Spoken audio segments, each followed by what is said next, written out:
Thank you very much, the HAQ GR Band. This is announcing the arrival of His Excellency, former President Dr. Goodluck Ebele Jonathan, ably represented by his Chief of Staff, Dr. Mike Ogedami. You're welcome, sir.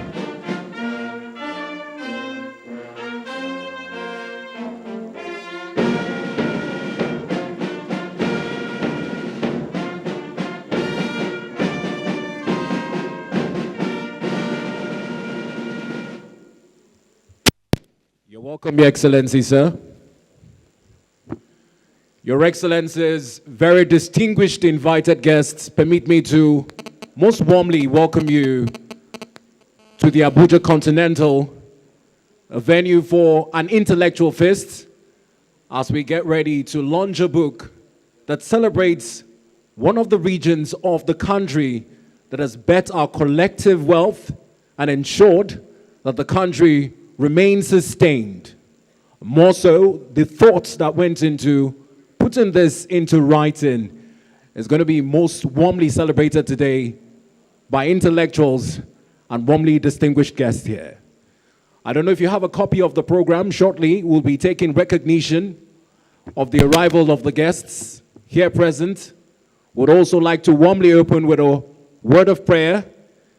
Would also observe the national anthem, and would also have the beauty of having the brass band add some serenation to the atmosphere here.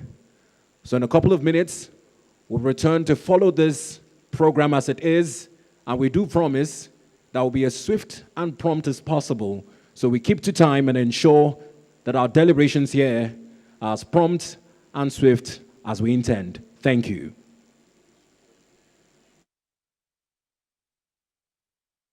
With your kind permission, Your Excellencies, distinguished invited guests, would now be upstanding as we take the national anthem of the Federal Republic of Nigeria.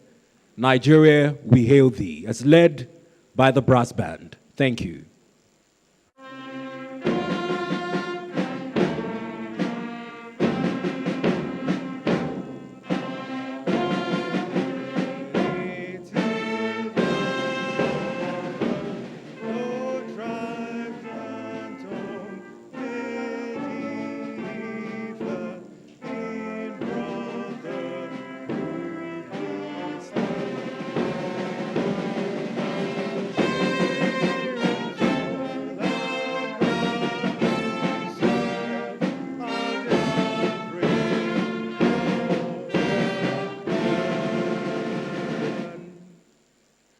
Thank you very much, the brass band.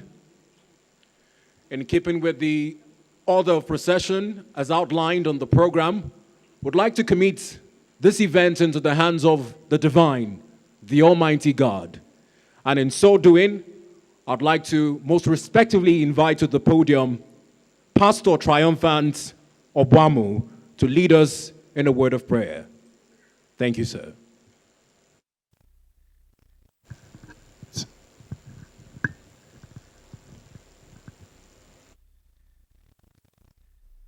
Without prejudice to the ongoing protocol, may we rise on our feet as we commit this program to the Lord. We fix dates, but God keeps dates. Heavenly Father, we are gathered here in gratitude and great expectation as we unveil the hidden treasure, a reflection of Deacon Chris's journey to unearth wisdom, faith, and purpose. Grant us the heart to seek the unseen gems in this mandate. We ask for your presence. We ask that you be with all the procedures today. And we ask that you bless this moment, the author, and the labor of all who share in this light. May this book ignite transformation, draw us closer to you, and reveal the treasures available for sustainable productivity, profitability of this great nation in selfless service to humanity. We decree this meeting open right now in the name of God the Father and of the Son and of the Holy Spirit. And everyone that believes, let's shout it loud, amen. Amen. Welcome. Please take your... Thank you very much, Pastor Triumphant. Your Excellencies, very distinguished invited guests, would like at this point in time to warmly acknowledge the presence of dignitaries here present in our midst. As much as we celebrate and acknowledge everyone here in the hall, we'll do our best to go through the lineup of names of great men who have etched their marks in history in their contribution to our great nation, Nigeria. And I'd like to crave your indulgence, if your hands are not too busy, to please, at the recognition of each dignitary, give them a resounding round of applause. Well, once again, I'd like to acknowledge here in our midst the presence of His Excellency, former President Dr. Goodluck Ebele Jonathan, here represented by his Chief of Staff, His Excellency Dr. Mike Ogiadami, here present. Please, if your hands are not too busy, give him a resounding round of applause. Your Excellency, you're welcome, sir. In the same vein, I'd like to warmly recognize the presence of the chairman of this occasion, Major General Ike Omar Sanda Nwachukwu, CFR, MNI, former Minister of the Ministry of Foreign Affairs, Federal Republic of Nigeria. Please, a resounding round of applause for him. I'd like to also recognize the keynote speaker and the book reviewer, representative of Professor Mike Ozakome, SANCONOFR, here in our midst. Please, sir, if you're here, please signal. As soon as I get your details, I'll do well to revisit it and recognize you. Professor Ezekiel Agbalagba, you're welcome, sir.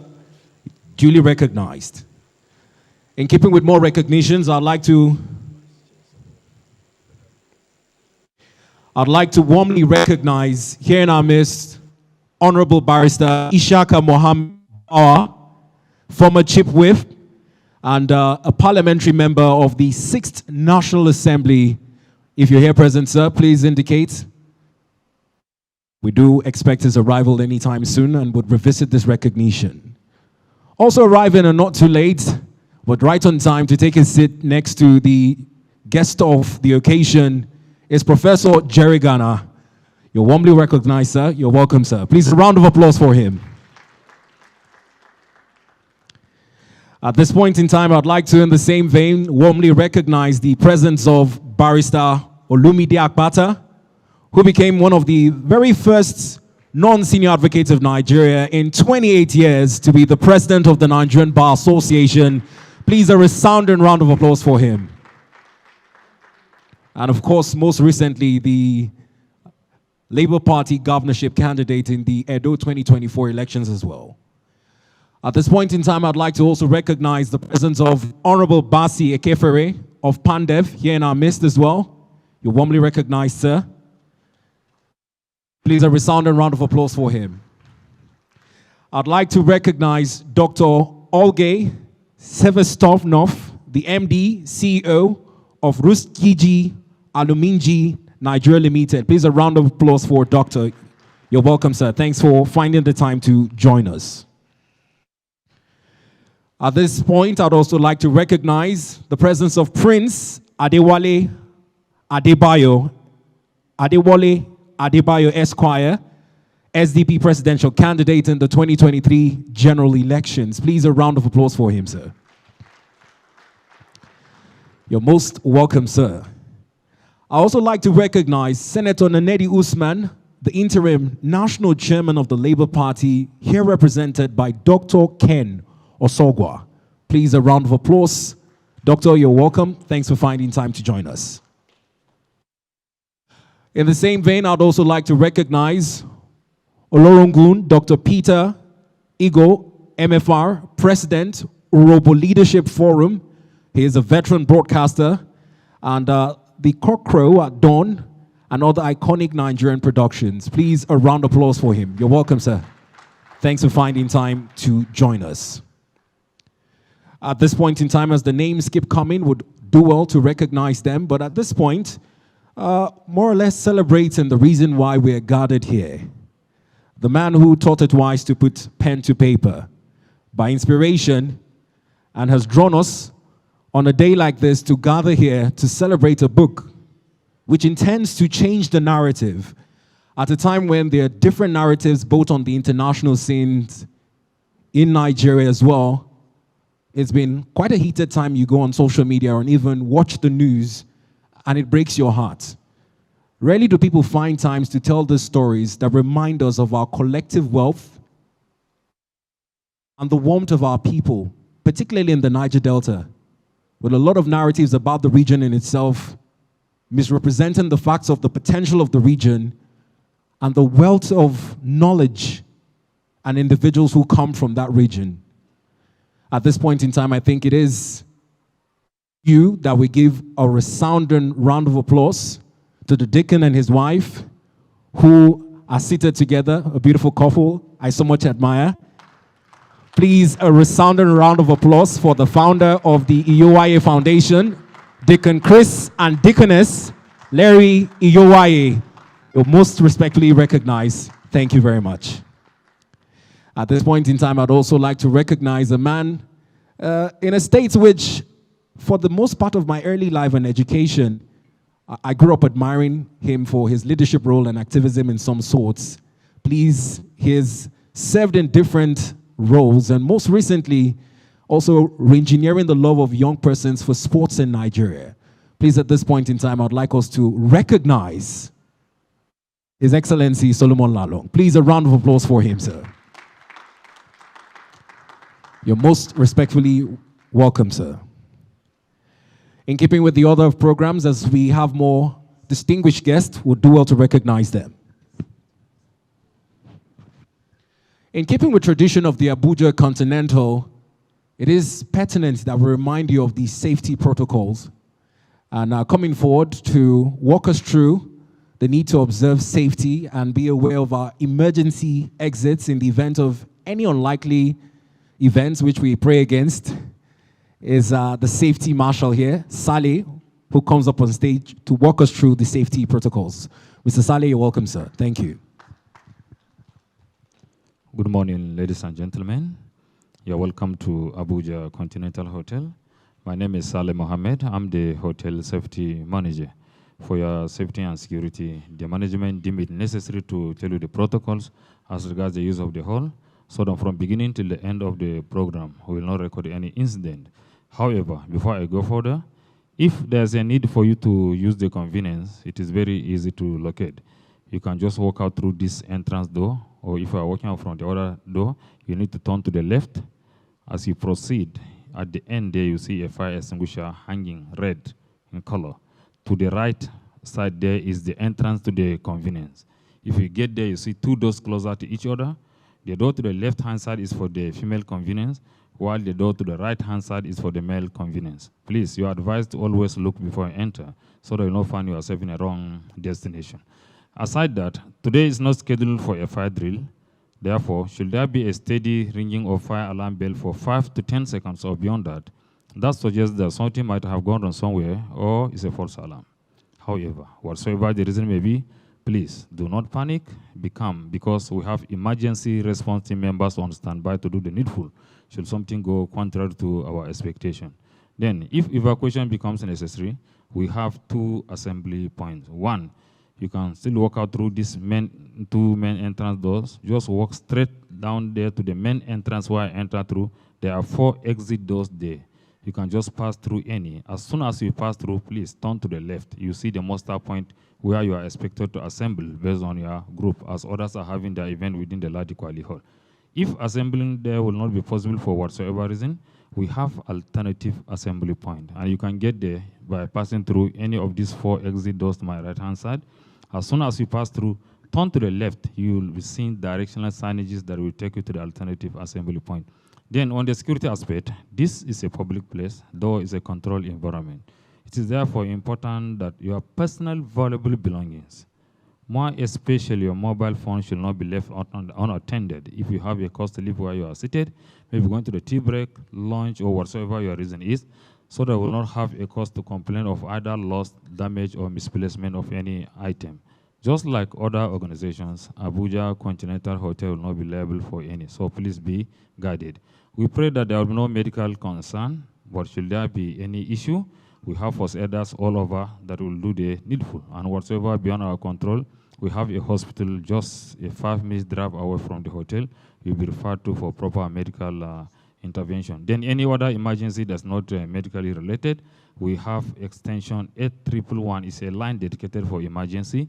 If you just dial that from our desk phones, or better still, you can talk to any of our staff who will be available from 3 to 5 minutes to do the needful. And whatsoever beyond our control, we have related government agencies domiciled in this place to take over from where our capacity is limited. So without wasting your time, on behalf of the management, I wish you a successful program. Thank you so much.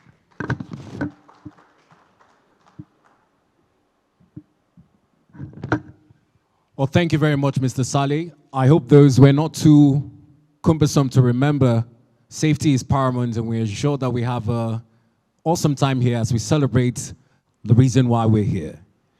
In keeping with a few more recognitions before we take the next item on the program, I'd like to most respectfully recognize the presence of veteran Olawole Okuni, National Secretary, the Patriots, headed by His Excellency Emeka Anyoku. Please, a round of applause. You're welcome. Thanks for joining us, sir. In the same vein, I'd like to warmly recognize the presence of Prince Collins Iselemo, here present in our midst. Please, a round of applause for him, Prince. You're welcome, sir. In the same vein, I'd like to also most warmly recognize the presence of Rotarian Engineer Chisom, here present. Please, a resounding round of applause for Rotarian Engineer Chisom. You're welcome. Thanks for joining us. Without further ado, would like to move on to the next item of the program. And to do us the honors of a welcome address, I'd like to most respectfully invite the representative of DCI Foundation. And if you're wondering what DCI is, it is the Deacon Chris Iyowaye Foundation, here represented by Ejiro Ernest Ofoye Esquire. Please, a round of applause for him as he comes forward for the welcome address. Your Excellency, Dr. Goodluck Ebele Jonathan, GCON, GCFR, humbly represented by His Excellency, Dr. Mike Ogiadome, his Chief of Staff, the Chairman of this occasion, Major General Ike Omar Sanda Wanchuku, CFR MNI, former Minister of Foreign Affairs, Federal Republic of Nigeria, Professor Ezekiel Agbalagba, Vice Chancellor of Federal University of Petroleum Resources, EFRO, representing Professor Mike Agbedo Ezekume, Senior Advocate of Nigeria. Distinguished guests, senior government officials, captains of industry, members of the diplomatic corps, members of the academia, the media, ladies and gentlemen. On behalf of the Deacon Chris Iyowaye Foundation, I warmly welcome you all to this historic and intellectually significant occasion. The public unveiling of the illuminating book titled The Hidden Treasures in the Niger Delta, an exposition of the rich resources and opportunities of the Niger Delta, authored by our founder, Deacon Chris Iyowaye, chairman of the Wellman Group. We are deeply honored to be in the presence of His Excellency, Dr. Mike Ogiadome, who is here today as the distinguished representative of His Excellency, Dr. Goodluck Ebele Jonathan, GCON, GCFR, former President of the Federal Republic of Nigeria. A statesman whose leadership, commitment to peace and unwavering advocacy for the development of the Niger Delta remain firmly etched in our nation's history. Your presence here, sir, symbolizes President Jonathan's continued support, interest, and goodwill towards the Niger Delta and towards initiative that seeks its genuine transformation. We are equally privileged to have as chairman of this occasion Major General Ike Oma Sandawanchuku, CFROMNI, a highly respected national figure, former Minister of Foreign Affairs, an astute administrator, and an exemplary patriot, whose life of service continues to inspire the Nigerian nation. We also recognize with great respect the presence of the distinguished representative of Professor Mike Ozekome, Senior Advocate of Nigeria, renowned constitutional lawyer, fearless advocate, prolific scholar, and public commentator, who was originally scheduled to personally deliver the keynote address and to review this important publication. We deeply appreciate his continued support for this noble project, despite his inability to be physically present with us. Ladies and gentlemen, this book is far more than a literary work. It's a visionary document and a clarion call to national consciousness with clarity, depth, and courage. It captures the enormous potentials embedded within the Niger Delta, not only in oil and gas, but in agriculture, maritime resources, the blue economy, solid minerals, tourism, culture, technology, and above all, in the resilience, creativity, and ingenuity of its people. For many decades, the Niger Delta has too often been defined by struggles, environmental challenges, infrastructural deficits, and social economic agitation. However, this book boldly shifts the narrative. The hidden treasures in the Niger Delta repositions the region as a land of boundless opportunities, innovation, cultural abundance, and strategic economic relevance. A region capable of becoming a cornerstone for Nigerian sustainable development if properly harnessed, responsibly managed, and inclusively developed. The author, Dikin Chris Iyowaye, through his life's work in marine logistics and entrepreneurship, community empowerment, youth development, and humanitarian service, has not merely written a book. He has presented a blueprint for hope, peace, sustainable prosperity, and regional transformation.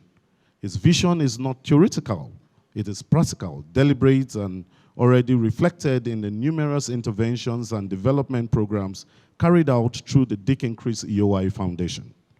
The foundation remains steadfast in its commitment to providing potable water, expanding access to education, empowering youth and women through skill acquisition and agricultural initiatives, promoting health through medical outreach, and fostering inclusive development across underserved communities of the Niger Delta and beyond. Today's gathering, therefore, is not merely ceremonial.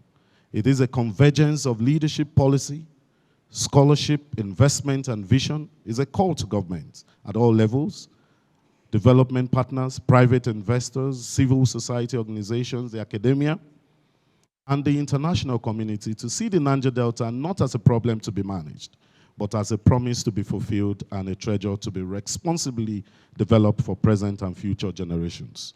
Distinguished ladies and gentlemen, we sincerely thank you for honoring this invitation and for your standing in solidarity with the noble message and vision enshrined in this publication. Your presence here today is a powerful endorsement of the author, the DCI Foundation, and the enduring importance of the Niger Delta to peace, stability, prosperity of Nigeria.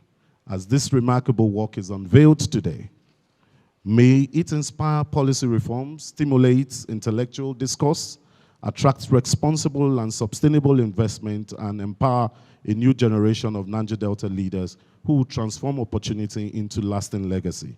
Once again, on behalf of the Dikin Chris Iyowaye Foundation, I warmly welcome you all and wish us a highly successful, impactful, and memorable program. Thank you all, and God bless you.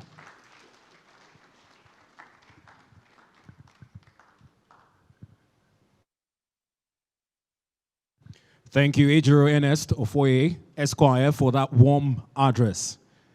In keeping with the duty saddled on me, it's also pertinent that I most respectfully introduce myself, because it would be rude to serve as the master of ceremony without introducing myself. A young boy, like I said earlier, that watched a lot of the dignitaries seated in front of me here with the aspiration that someday I'd rise to become like one of them, but more so inspired by their leadership. My name is Beto Brian. I'm a broadcaster with the Advocate Broadcasting Network, and with your kind permission and privilege, the Master of Ceremony for today. Thank you very much. In keeping with more recognitions, I'd like to warmly recognize Ambassador Farmer Harirat Ladi Suleiman Yakubu, aka Mama Coconut, President, Doubletree Group. Please, a resounding round of applause for Ambassador Farmer Harirat Ladi Suleiman Yakubu. You're welcome, Ma. In the same vein, I'd also like to recognize Comrade Jude Imagwe, MON, former advisor to President Jonathan, Youth and Students Matter. Please, a resounding round of applause for him. You're welcome, sir. Thanks for joining us. In keeping with the lineup of items on the program this morning, would also like to warmly remind you that if you have hard copies of your goodwill message, do well to share with some of the gentlemen of the press who would also like to quote you verbatim in their reporting of today's events.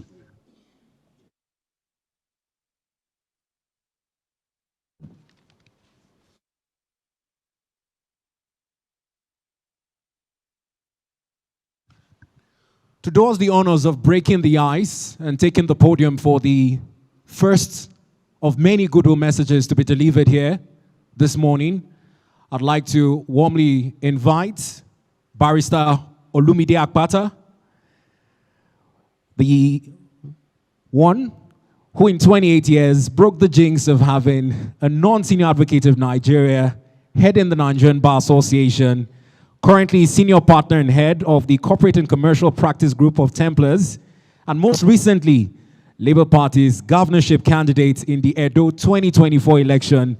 With your kind permission and honor, sir, please do us the honor of breaking the ice and delivering the first goodwill message this morning. Please, a resounding round of applause. Don't stop clapping up until he gets here on the podium. Thank you.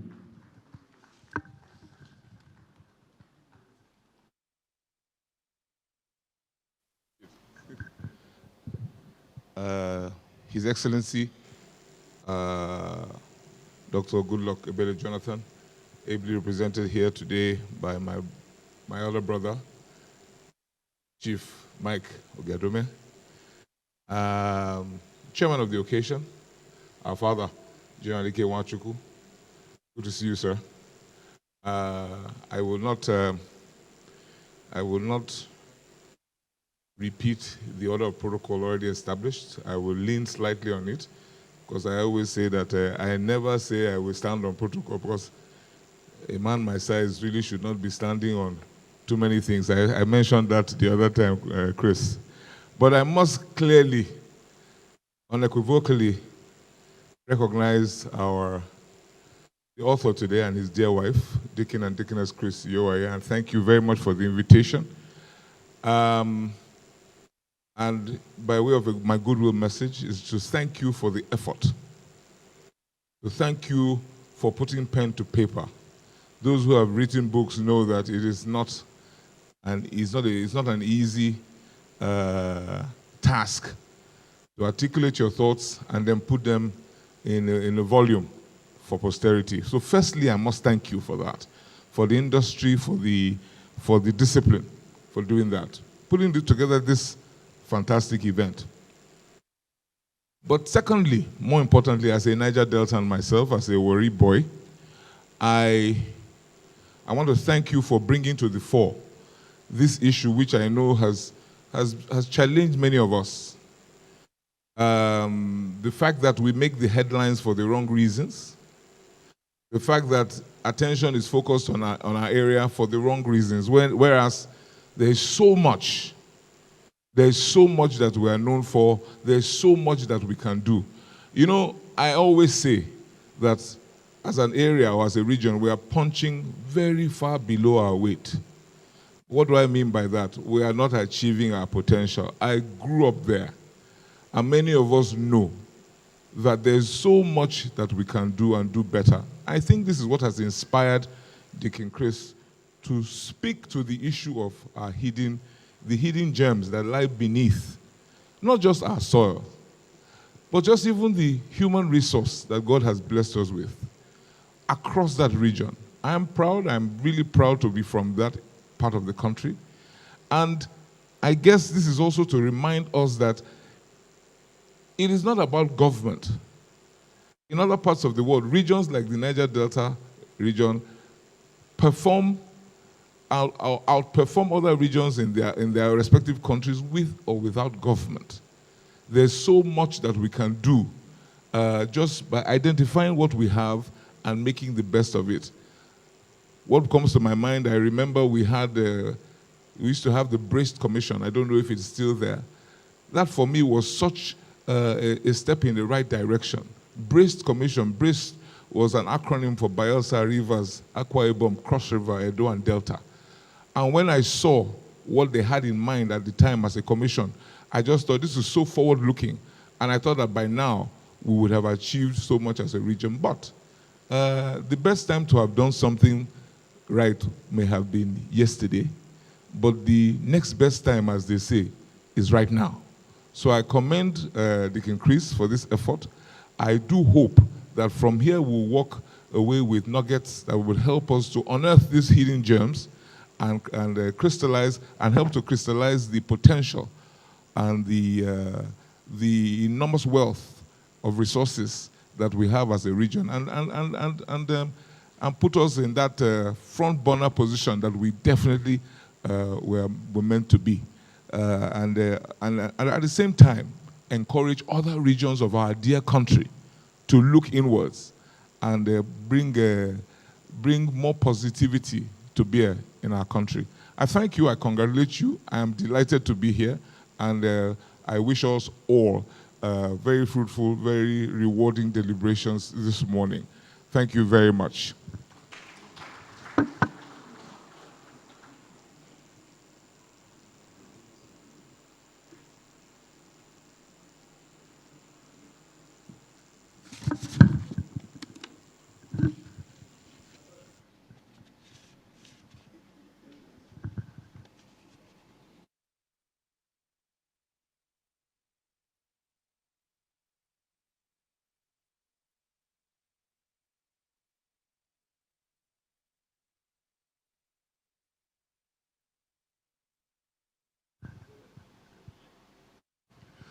Well, thank you very much, Your Excellencies, very distinguished ladies and gentlemen.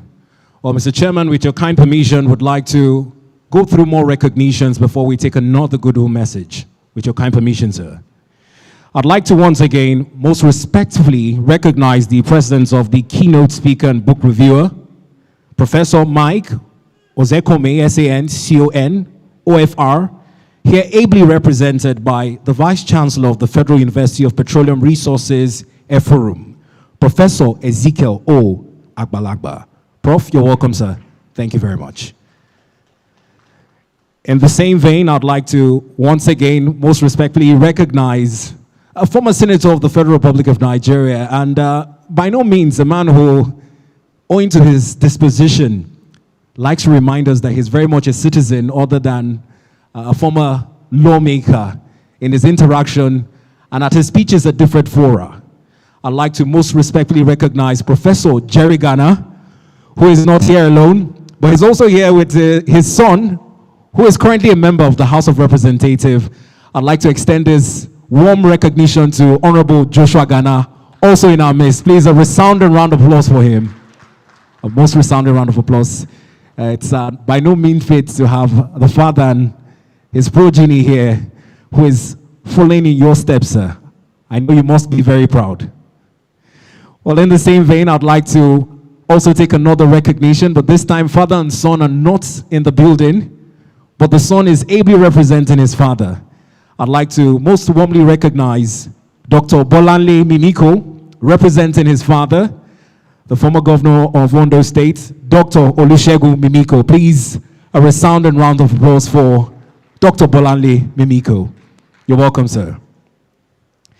And where we have a lot of advocacy that we have reserved seats for women.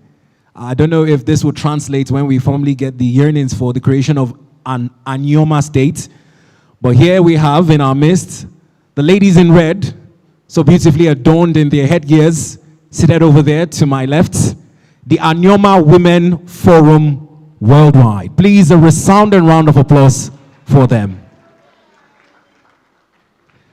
You're welcome. Most respectfully recognized. In keeping with more goodwill messages now, before we take any further recognitions of our esteemed guests here in our midst, I'd like to revisit the lineup of names I have with me. The next person to be invited to the podium to deliver a goodwill message is Professor Chris Akpotu, the former President General Isoko Development Union, Delta State. Please, a resounding round of applause as Prof makes his way to the podium. Please, we can do better. Let's keep clapping. Apologies. Let me effect that correction now that I have him here with me. Most times when information gets relayed to you as the MC, these mistakes are bound to happen. He's not the former. God forbid that I retire him from his position. Please, he is the current president of the Isoko Development Union. Prof, apologies, please. Thank you, sir. Thank you very much. Your Excellency, President Goodluck Ebele Jonathan, ably represented by our very dear uncle here, Chief Ogiadome. Let me go by what my dear brother has just said. Let me lean on the existing protocols, even though I don't have enough weight as himself. Let me say that today is a wonderful day for the people of the Niger Delta, then the Federal Republic of Nigeria. My dear brother, Deacon Chris, I think because of the title you carry as Deacon, I want to believe that oftentimes you have the anointing to take us in a new direction. Yes. At a time, you were able to muster the courage to give a new birth to the Isoko-Rubo relationship. And we've been enjoying a whole lot from that. Today, here again, you've been able to draw our attention to something new. The major focus as far as the Niger Delta discourse is concerned is just about oil. But because you're always inspired from the above, you've been able to draw our attention to the fact that in the Niger Delta, there is more than oil. For every young Niger Deltan here today, on behalf of all of them, I want to thank you very much that while we were thinking that our militancy revolves around just oil discourse, good enough, Mr. President has been able to give us a portfolio in relation to the blue economy. And here you are, attention has been drawn to that massively as far as that book is concerned. There are several areas you've been able to provoke the fact that within the Niger Delta, entrepreneurship should be a way of life. That is what this book holds for us. So for some of us, if we were finding it difficult to be able to even know the area we have to venture into, you've been able to expose us to the fact that there are a whole lot of areas to play around to contribute not just to our personal economy, but the economy of the Delta, the economy of the Niger Delta, the economy of the Federal Republic of Nigeria. You've done so well. You've been able to rechannel our thoughts, and we can't do more than to tell you we thank you very, very much for all that you've been doing for us within the Niger Delta and Nigeria by extension. Thank you very much.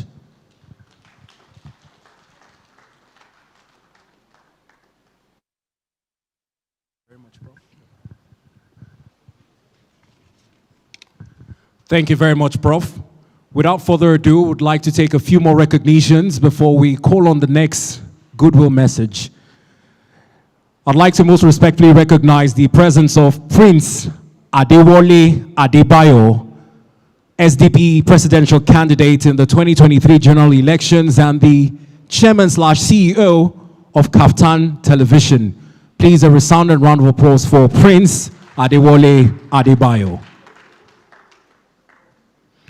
I'd like to also most respectfully recognize the presence of Captain Dr. Anthony Ono Garrigo, the former First Deputy President General, UPU. Please, a resounding round of applause for him. You're welcome, sir. Nice to have you in our midst. In the same vein, I'd like to warmly recognize Senator Ugochukwu Uba, the Deputy National Chairman, SDP. Senator, you're welcome, sir. Thanks for finding the time to join us. I'd also like to most respectfully recognize the presence of Dr. Joy Shotunde. Please, a resounding round of applause for Dr. Joy Shotunde. If you're here in our midst, you're welcome, Doctor. Nice to have you in our midst. I'd also like to most respectfully recognize the Managing Director of Global Financial Service Limited, Abayomi Adeyeri. Please, a resounding round of applause for the MD, Global Financial Service Limited. You're welcome, sir. I also want to find the time to recognize Chief Adakole Ijogi, a political economist who is here in our midst. Please, a resounding round of applause. You're welcome, sir. Well, in keeping with the item on the program, item number 6, we'll return to taking more goodwill messages. And I must have so gloatingly reintroduced him, recognized him, and also extended the same honor to his son.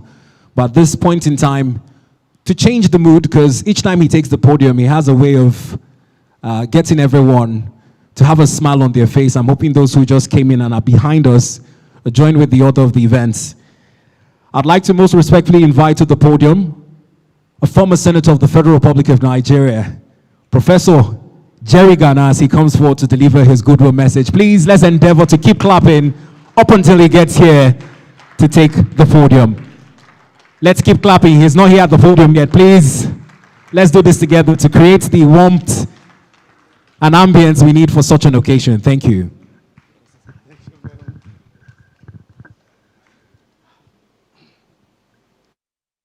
Your Excellency, former President of the Federal Republic of Nigeria, President Goodluck Ebele Jonathan, here represented by our very, very dear His Excellency Chief Mike Ogadome, the very distinguished chairman of this very important occasion, one of the finest foreign ministers Nigeria produced.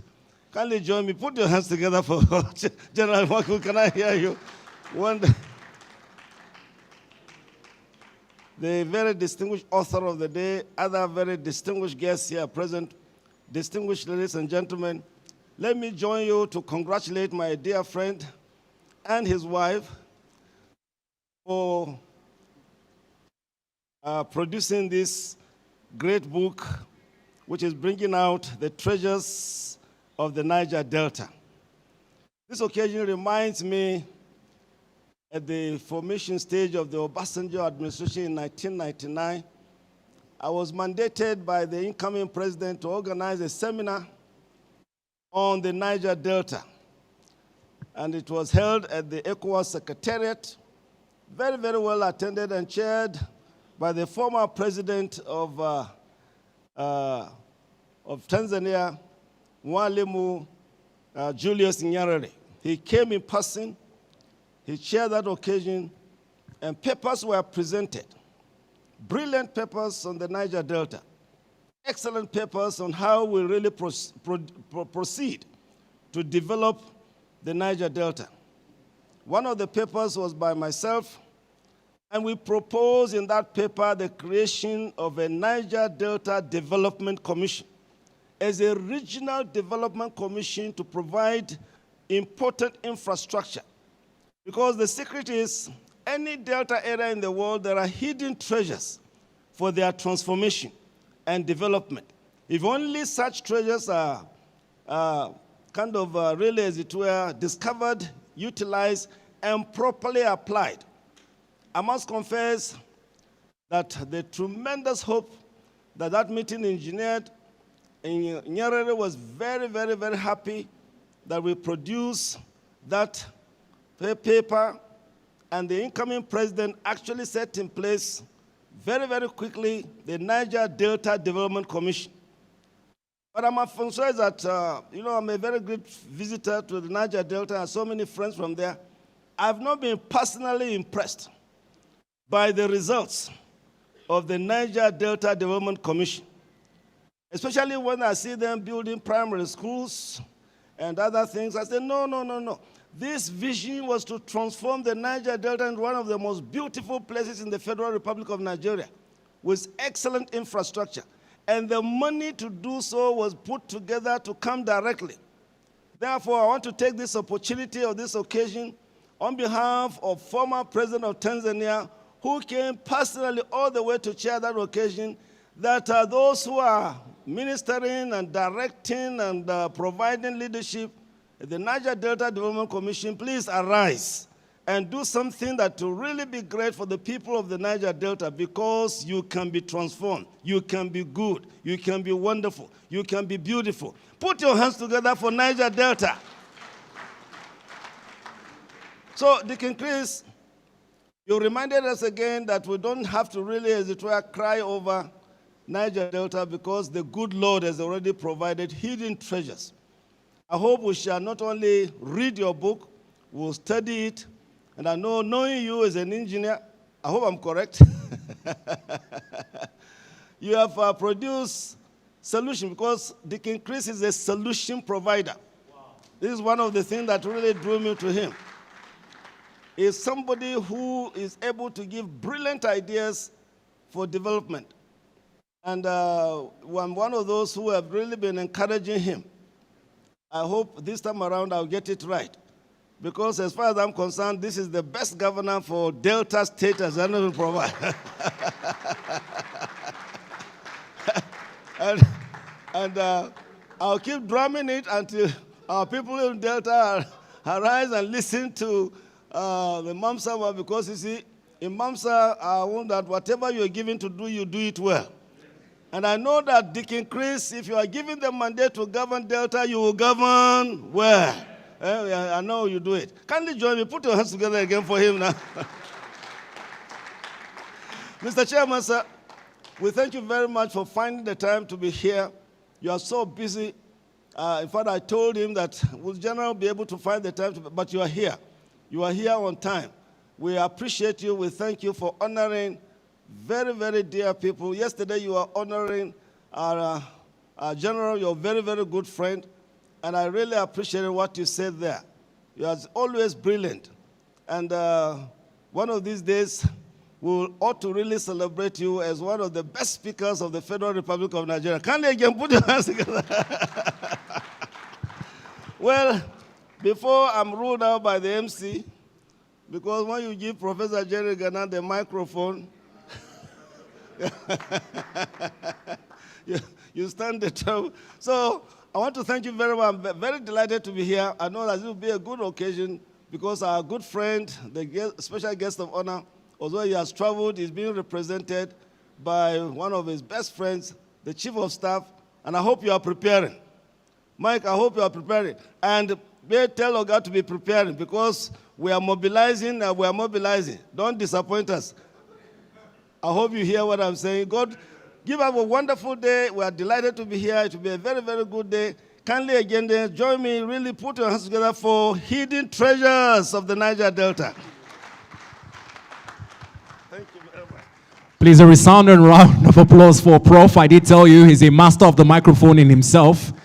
And but for time, he might have taken my job.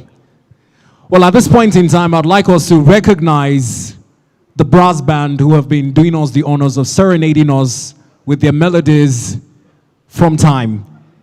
The Army Headquarters Garrison Band, led by Lieutenant A.A. Tom. Please let us give them a resounding round of applause. I know we can do better.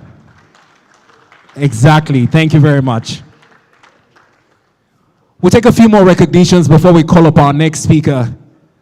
I'd like to most respectfully recognize the presence of Alhaji Bello Ado Husseini, National Financial Secretary of the Social Democratic Party, SDP, a certified financial analyst, and a chartered entrepreneur. Please, a round of applause. Alhaji, you're welcome, sir. I'd also like to most respectfully recognize the presence of Engineer Kingsley Okafo here in our midst. Please, a round of applause. Engineer, you're welcome, sir. I'd also like to recognize Dr. Chris Agboroma, Vice President, Urobo Leadership Forum, Abuja. Please, a round of applause for him. In the same vein, I'd like to recognize Deacon Chris Udi, an environmentalist and the CEO of Blue Tower Consults and a respected member of PANDEF. Please, a round of applause for Deacon Chris Udi. You're welcome, sir. I'd like to also most respectfully recognize the presence of Diokba Deli Ajufo, the founder, Anyoma Redemption Group. Please, a round of applause. You're welcome, sir. Thanks for finding the time to join us. I also want to recognize Chief Mrs. Ifeyinwa Ezima, Chairman, Advocacy Committee of the New Constitution Patriots, Southeast. Please, a round of applause. Duly recognized. Thank you. At this point in time, also invited to take the podium and deliver a goodwill message is Prince Adewale Adebayo, SDP presidential candidate, 2023 elections, and of course, CEO and founder of Captain Television. Please, a resounding round of applause as he makes his way to deliver his goodwill message. Your Excellency, President Goodluck Ebele Jonathan, GCFR, superbly represented by our elder brother here, His Excellency Chief Ogadome, former Chief of Staff to the President. Our father, the Chairman, General Ike Wachuku, a foremost diplomat and officer and gentleman.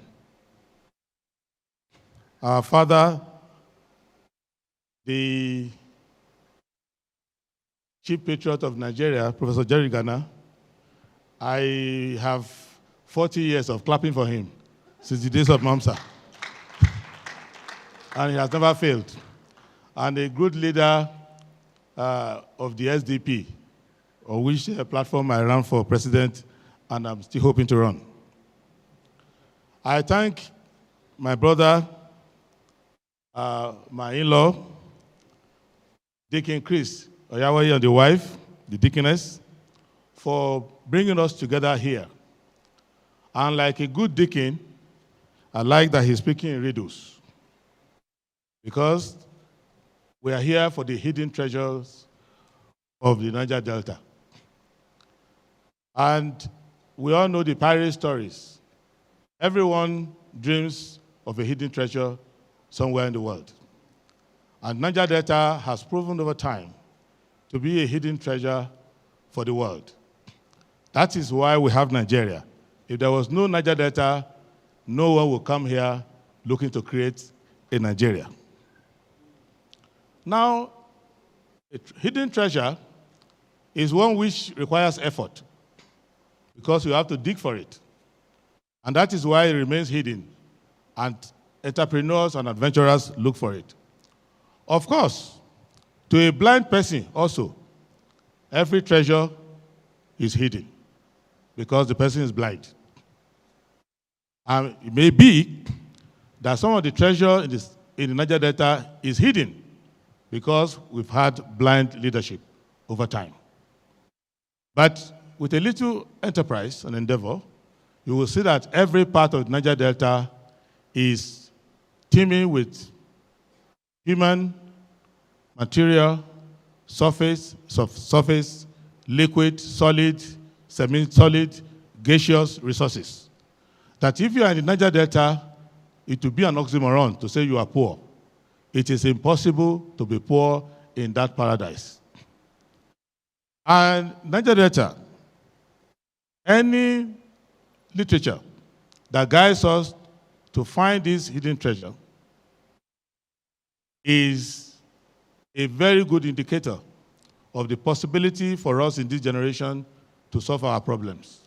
And my own contribution is that there are 3 ways to find a hidden treasure in the Niger Delta: individually, communally, and governmentally.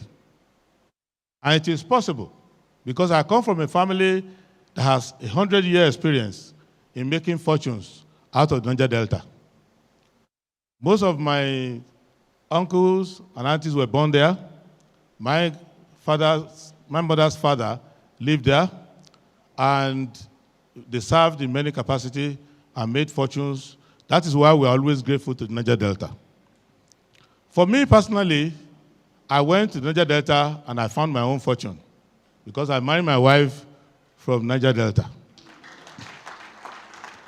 And my life has turned for the best since that time.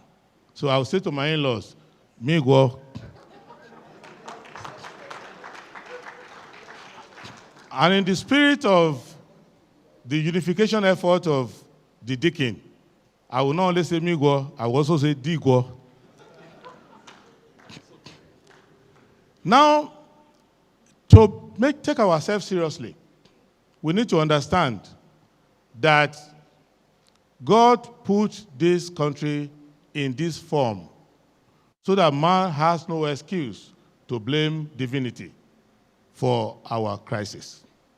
There is nothing that you will find in this book that within 2 minutes of entering the Niger Delta, you will not find on the ground. The wealth of Niger Delta is 18 times all the productivity of America since 1776 to date. The Niger Delta has 18 times more resources than everything in the United States of America, everything they've achieved in the last 250-something years is 1/18 of what is immediately available in Niger Delta. So you will understand why we are very easy to be rescued. People who want to rescue us know that we have all these things.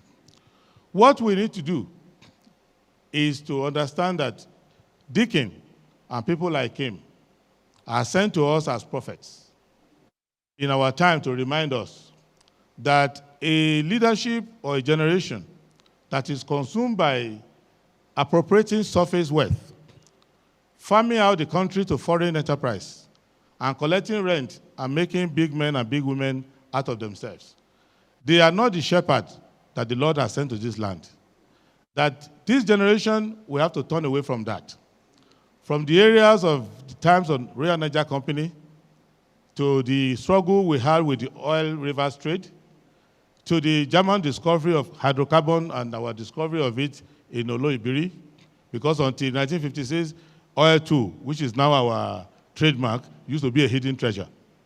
And there are other hidden treasures there, and I'm happy that the greatest hidden treasure you will find out of Niger Delta is the human being that is there. And not only the human beings as individuals, because of the planktons and all the other environmental resources available, the people of Niger Delta are extremely brilliant. That's why I also find them extremely comical and jocular.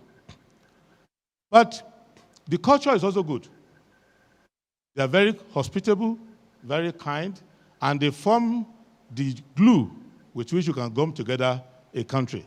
And I thank Deacon for inviting me here, and I will not abuse the privilege by holding the microphone hostage. But I will say this, that there is no politics you can do in Nigeria that does not have the contribution of Niger Delta in it.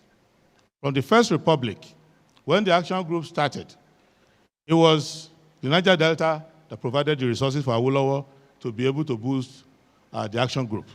Until the end, you will see that many leaders of Niger Delta are very prominent in that movement. Zeke's story is not complete without my grandfather-in-law, Chief Okotiebo, and the contribution they made. And even the Northern People's Congress realized that Dapabriye of Niger Delta would be a best partner to have. And anybody who has run for president the last 26 years knows that if you don't have friends in Niger Delta, your journey will be cut short. Because they are generous with the resources for the country. Individually, they are also generous in dealing. So I will say in conclusion that what is true of Niger Delta is true of the rest of Nigeria. There is no square inch of Nigeria that does not have hidden treasure. So today, we are talking about Niger Delta, but it's a metaphor for the entire country. And I will leave you with one thing that is clear, that the greatest treasure Nigeria has is faith in God and love for ourselves. And nothing will separate us.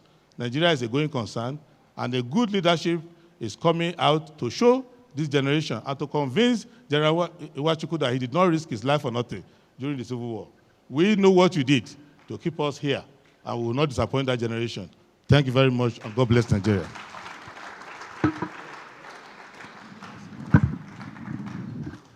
Please, another resounding round of applause for Dr. Prince Adewale Adebayo.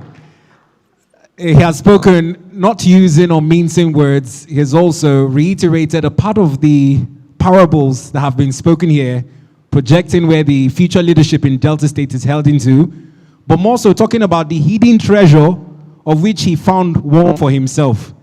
I must tell you, most times people say these things, they either sound like folklores or far-fetched stories. But I also told in your parts, and I can attest, the women of the Niger Delta, wives particularly, are quite a treasure for a man to have. Please, a round of applause for women of the Niger Delta, please. Thank you. I would like to take a few recognitions before we call the next speaker. I'd like to warmly recognize the presence of Engineer DB Gambo, the National Coordinator of Community Structured Foundation for Good Governance. Please, a round of applause for Engineer DB Gambo. You're welcome, sir. He's not alone. He's also with his colleague, Dr. Bako Nanzing, North Central / Middle Belt Coordinator, CSF, Nigeria. Please, a round of applause for him. You're welcome, sir. Nice to have you.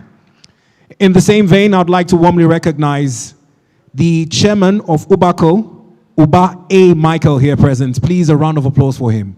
You're welcome, sir. Nice to have you in our midst. In keeping with more goodwill messages, we'd also like to crave your indulgence. Let's manage the time allotted to this so we can move on to another item on the program. I'd like to warmly invite His Excellency Dr. Olusegun Mimiko, ably represented by his son, Dr. Bayonle Mimiko, as he comes to deliver his goodwill message. Please, a round of applause for Dr. Bayonle Mimiko as he comes forward to deliver his goodwill message. Please keep clapping till he gets here. A round of applause, sir. You're welcome.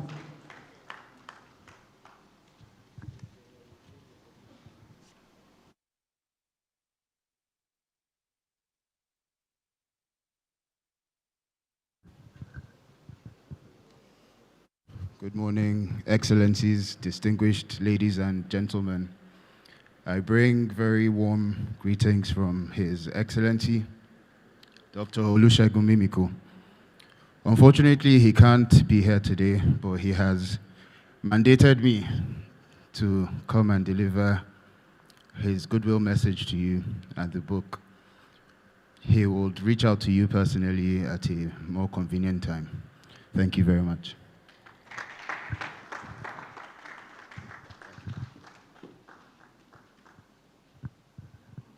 Well, it's very instructive when you have well-brought-up children. They deliver the message as their parents send them. They don't add, they don't subtract. Please, a round of applause for him. He kept it very brief. Just as Daddy said, I will reach out to him, and he delivered it. Thank you for keeping time. Please, in keeping with more goodwill messages, I'd like to warmly invite the next speaker to take the podium, the Managing Director of Global Financial Service Limited, Chief Abayomi Adeyeri. You're welcome, sir. Please, would at this point in time crave your indulgence to come forward and deliver your goodwill message. Please, a round of applause for him as he comes forward.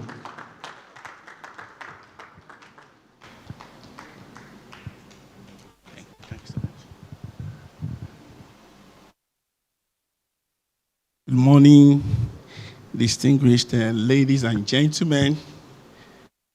As much as I would like to rest on existing protocols, I must recognize the presence of our former president, His Excellency Goodluck Ebele Jonathan, ably represented by his Chief of Staff, Chief Ogajime. And I know Professor Jega so much, Even though I'm resting on this existing protocol, I must just recognize you, sir. Professor Jerry Ghana. You've been so wonderful. I was very young when you were MAMSA director. If you are managing director, you need to manage direct well. A manager, you must manage well. As a husband, you must husband well. You've been so wonderful. Thank you very much, sir. And Major General Wachuku, thank you for making Nigeria to stand up to today. And we shall continue to stand in Jesus' name. And I must recognize my pastor. You may not know I'm here. That's Pastor Trump Obama. Thank you very much for all the mega that you did in Warri. I'm not in Lagos, I'm not in Warri. Very quickly, because we've been asked not to spend too much time, but I'm a public speaker like my professor, Professor Jerry Ghana, so I crave your indulgence. I was just told a few minutes ago I'm going to talk, so I have to quickly scribble something out. So it gives me a great honor to stand there today to celebrate a remarkable man, and on this profound milestone, the King Chris. The public presentation of the hidden treasure, authored by his able self, the King Chris Iyowaye. For me, the moment is personal, sir. In 2018, when I launched my book, Multiple Steps, in Akure, the King Chris did not just attend, he served as a prime launcher. By the way, that was when I turned 50, about 7 years ago. He stood by me, and his presence, alongside that of the late governor of Ondo State, Arakunrin Oluwarotimi Akeredolu, SAN, gave that event a special significance I will never forget. Today, it's a privilege to reciprocate that honor, sir. The King Chris is a man driven by vision. I know that. We serve together in church. Character. And a deep commitment to nation building. The Hidden Treasure is not just another book. It is a powerful exposition on the richness, opportunities, and untapped potentials of the Niger Delta. By the way, God made me, but Niger Delta made me. You know what I'm talking about. A region blessed by God, but often misunderstood or underexplored. This work is timely, insightful, and truly transformational. Looking around this hall and seeing the caliber of dignitaries gathered here, one thing is clear. The King Chris has earned the respect and admiration of leaders across sectors. His dedication to development, mentorship, and service to humanity continue to speak loudly. I celebrate you, sir, for your courage, for your consistency, and your unwavering belief in the future of our dear nation, Nigeria. May this book inspire policymakers, investors, students, and citizens to see the treasures hidden around us and to take bold steps towards unlocking them. On behalf of myself and those who believe in purposeful leadership, I extend my heartfelt congratulations. May God continue to enlarge your vision and grant you greater impact in all your endeavors. Thank you so much, the King Chris, for being by my side, for supporting my business, for being a good friend, for being a fantastic servant of God. God bless you, sir, and God bless everyone.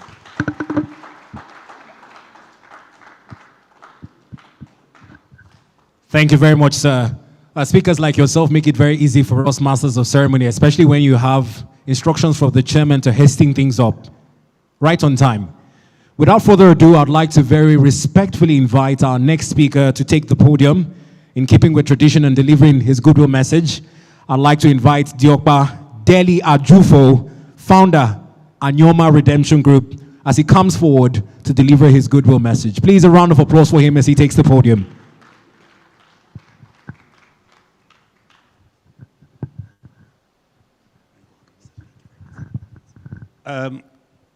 Good morning, good afternoon, everybody. Unlike my brother Olumide, I'm going to stand on the existing protocol. I don't have the weight to pull everybody down. But I will have to single out General Ikenwachukwu, my mentor. Remember, 68 years ago I met you, a dashing man. What can you say about the author?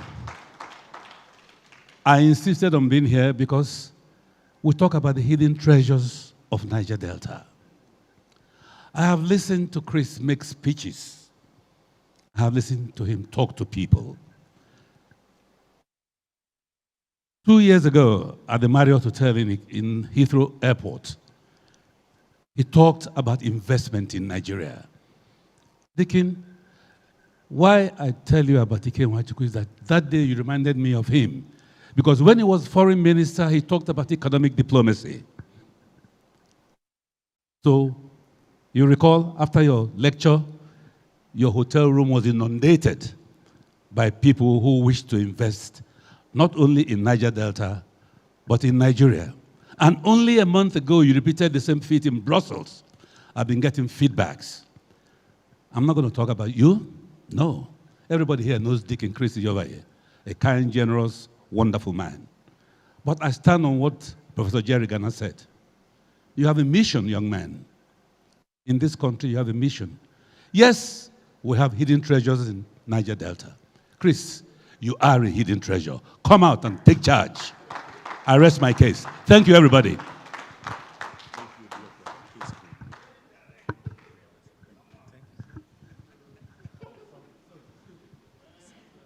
I forgot to greet my Anyoma ladies.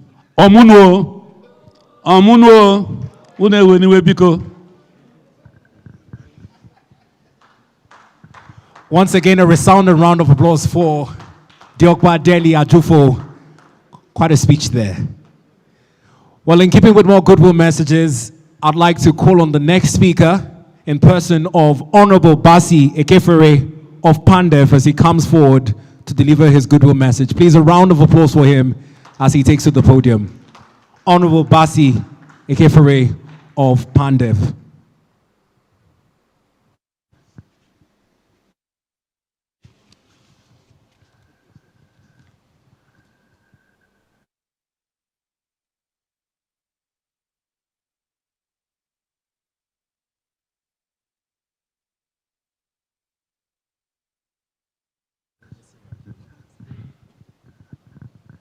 Your Excellency, sir, all of the protocols duly observed. I can see old friends around. As Chief of Staff, you're welcome, sir.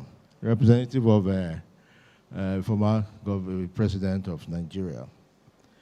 Actually, PANDEF, we all know, is the umbrella organization of all other organizations in Niger Delta. My name is Honorable Basi Ekefere from Cross River. I am the National Deputy Chairman, PANDEF. Unfortunately, my chairman, Ambassador Gali, is engaged. He's supposed to be in Undo later today, so he's going there. It's been, I've met Chris in the before the Patriots Summit, because I was coordinating the South-South position with regards to PANDEF, and he was the chairman of the South-South Patriots. And then we were talking together.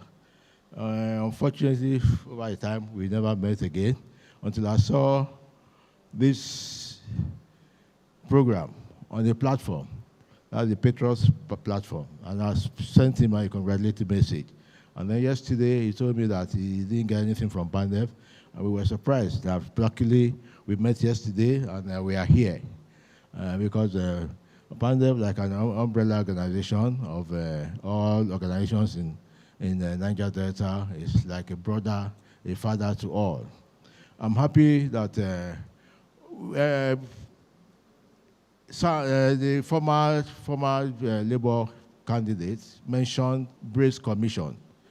Unfortunately, Brace Commission died. The governors that brought up Brace Commission, that's the Moke, the Duke Moke time, Obongata. Unfortunately, when the next set of governors came, they created Brace Commission. Brace Commission was supposed to regulate all projects in South-South, so that if you have like a seaport in the Akwa Ibom, you will not have in Calabar, you will not have any other place. If you have a reference teaching hospital somewhere, it will be split up, and they're fairly distributed structures. Unfortunately, it died, but Ambassador Kechi, luckily when we met with the southern governors, before these problems of movement here and there, we called the Brace Commission DG, Ambassador Kechi, and he was with us in Yenagoa, and they all promised that they'll bring back Brace Commission, so that whatever is going to happen, a situation you have proliferance of projects, duplication of projects all over. This state trying to do this state trying to do this. So we hope that Brace Commission will come on stream with this new South-South Development Commission. I've already told them that they have to work with Brace Commission. And the NDDC failed on that, and they have failed completely because you can't do projects anyhow. Let me not waste time. We are happy that we are here, and I need to congratulate Chris for putting this together. And I thank God that the weather is good, everything is good. Thank you very much, and God bless you all. Thank you very much, sir.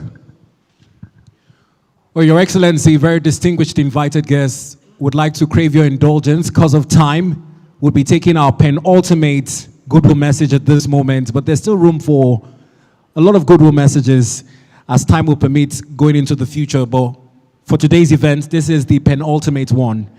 And in keeping with the revelation people get, call it an inspiration of sorts, particularly when it's God-inspired, would like to call on Pastor Triumphant Obamo to conclude this long list of goodwill messages on the day. Please, a round of applause for him as he comes forward. Thank you. Thank you. May I stand or relate with the existing protocol? Former President, Mr. Goodluck Jonathan Ebele, thank you so much, ably represented today, all excellencies. I'd like to say thank you for this opportunity on behalf of the body of Christ, of which I represent here today. We'd like to say thank you for putting your thoughts together to unveil what is available to get the obtainable. So much has been said today, I won't say more, but thank you for putting your thoughts together to unveil what is yet available to get the obtainable. This nation has everything it takes, not just to stand out, but to take the stage in global decisions, transformations. We want to say thank you, and I pray that this will not just end here, it will be transformational. And I wish that, like we discussed earlier on, that actions be put in place to help the future of our youth, to help the future of this nation. And I strongly pray that leadership in this country will arise. All we need is the right leadership. Thank you so much.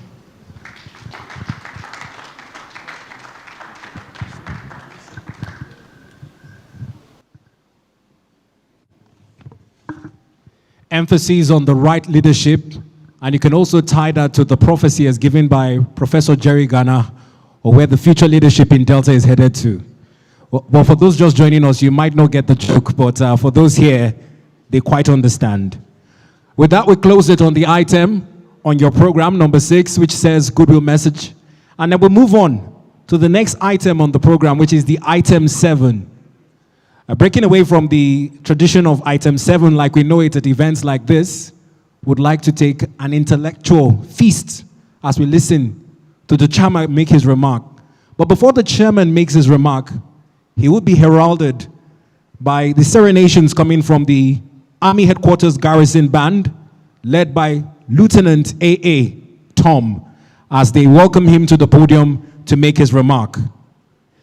The chairman of the occasion, Major General Ike Omasanda Nwachuku, CFR, MNI, former Minister of Foreign Affairs of the Federal Republic of Nigeria.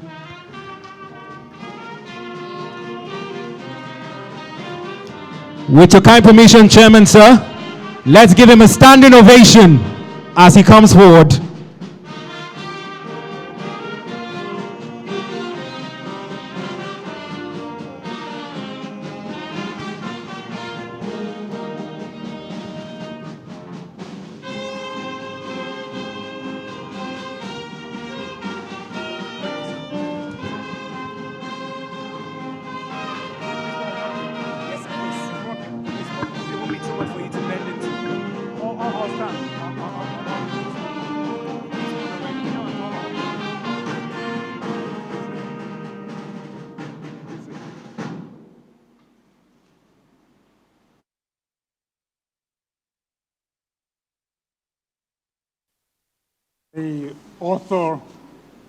The author of the book,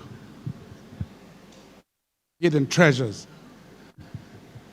of Niger Delta. Mr. President, former President of Nigeria, represented by my very good friend Michael Ogiadome, my good friend Jerry Ghana, distinguished ladies and gentlemen. I met the author one of our meetings of the Patriots,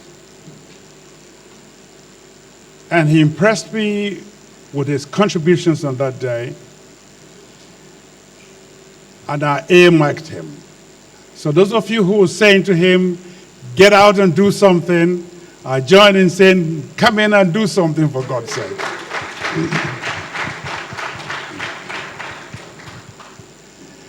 We need in our country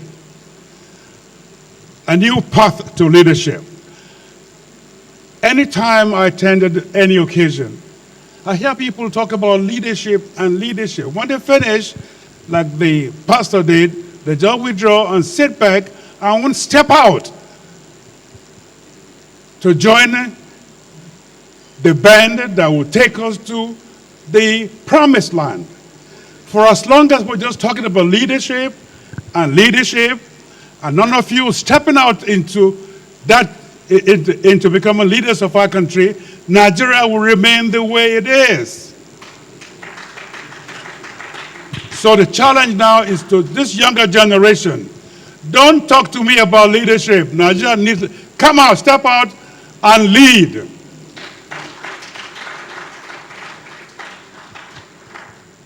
And as we speak, I recall at the 2014 National Conference, we were talking about restructuring Nigeria. And my group believed that the only way our country would move forward is if we returned Nigeria to what it was before the military intervention in 1966, meaning a proper federation where the federation units control their destinies.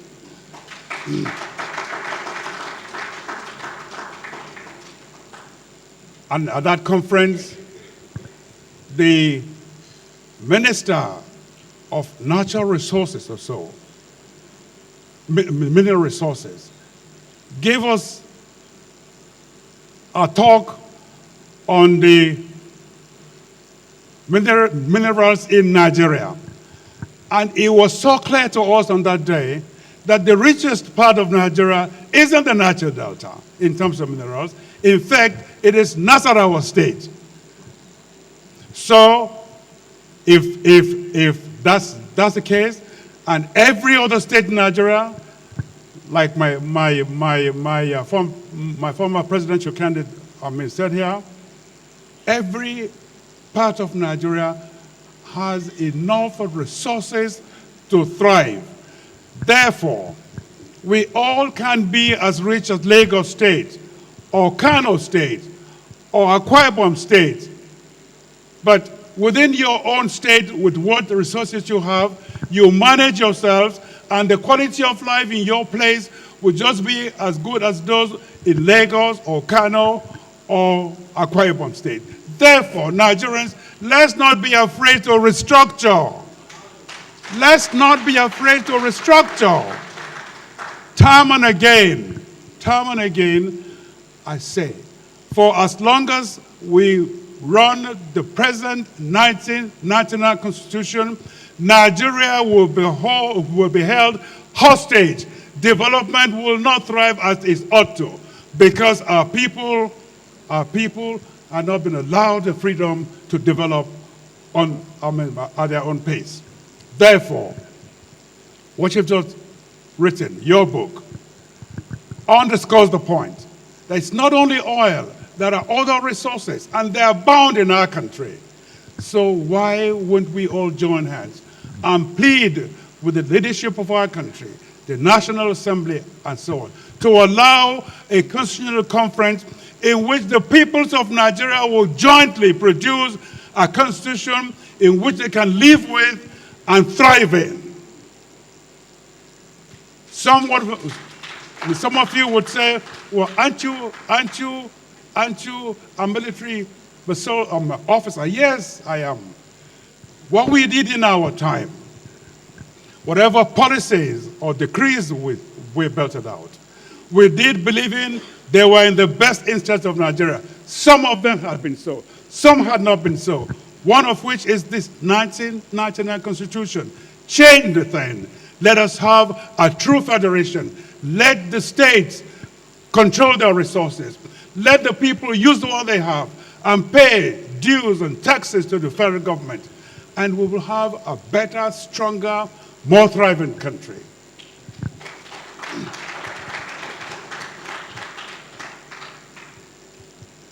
Now, on the question of security in our country.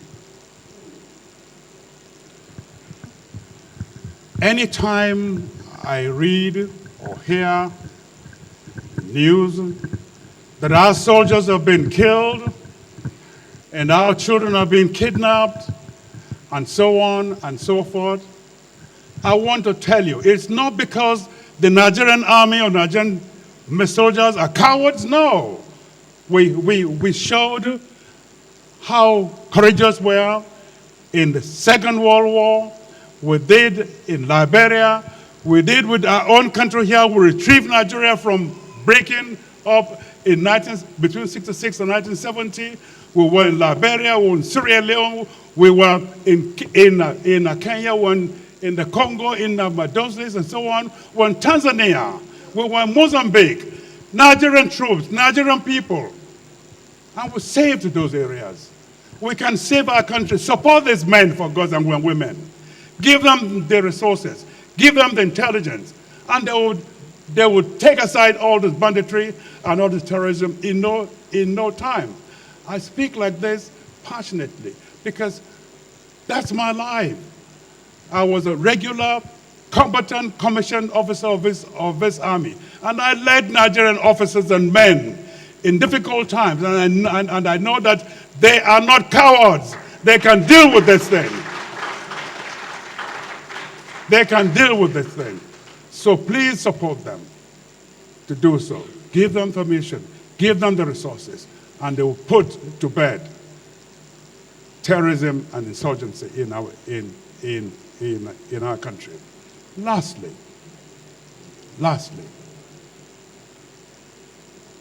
the author. The author, like I said, I met at one of our meetings of the Patriots. You're a man of vision. You're a man of style. You're a man of initiatives. You couldn't be all of those without your wife. I'm sure you know that. Between the two of you, at some point, discuss and see how you can come out in the next dispensation, at least begin from your state, to show that you can take that state over and take the state to much, much higher heights. And then people can then queue behind you to do the same in other places. Somebody must begin this crusade to salvage our country. And I believe you and those of your generation can salvage Nigeria. No other country can save us except ourselves. The President Trump could well be doing what he's doing to help us, to save our country, but he can save Nigeria. But we Nigerians must save our country, with their support, of course. And God bless Nigeria.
That is indeed a resounding keynote address and a speech worthy of the chairman of today's occasion.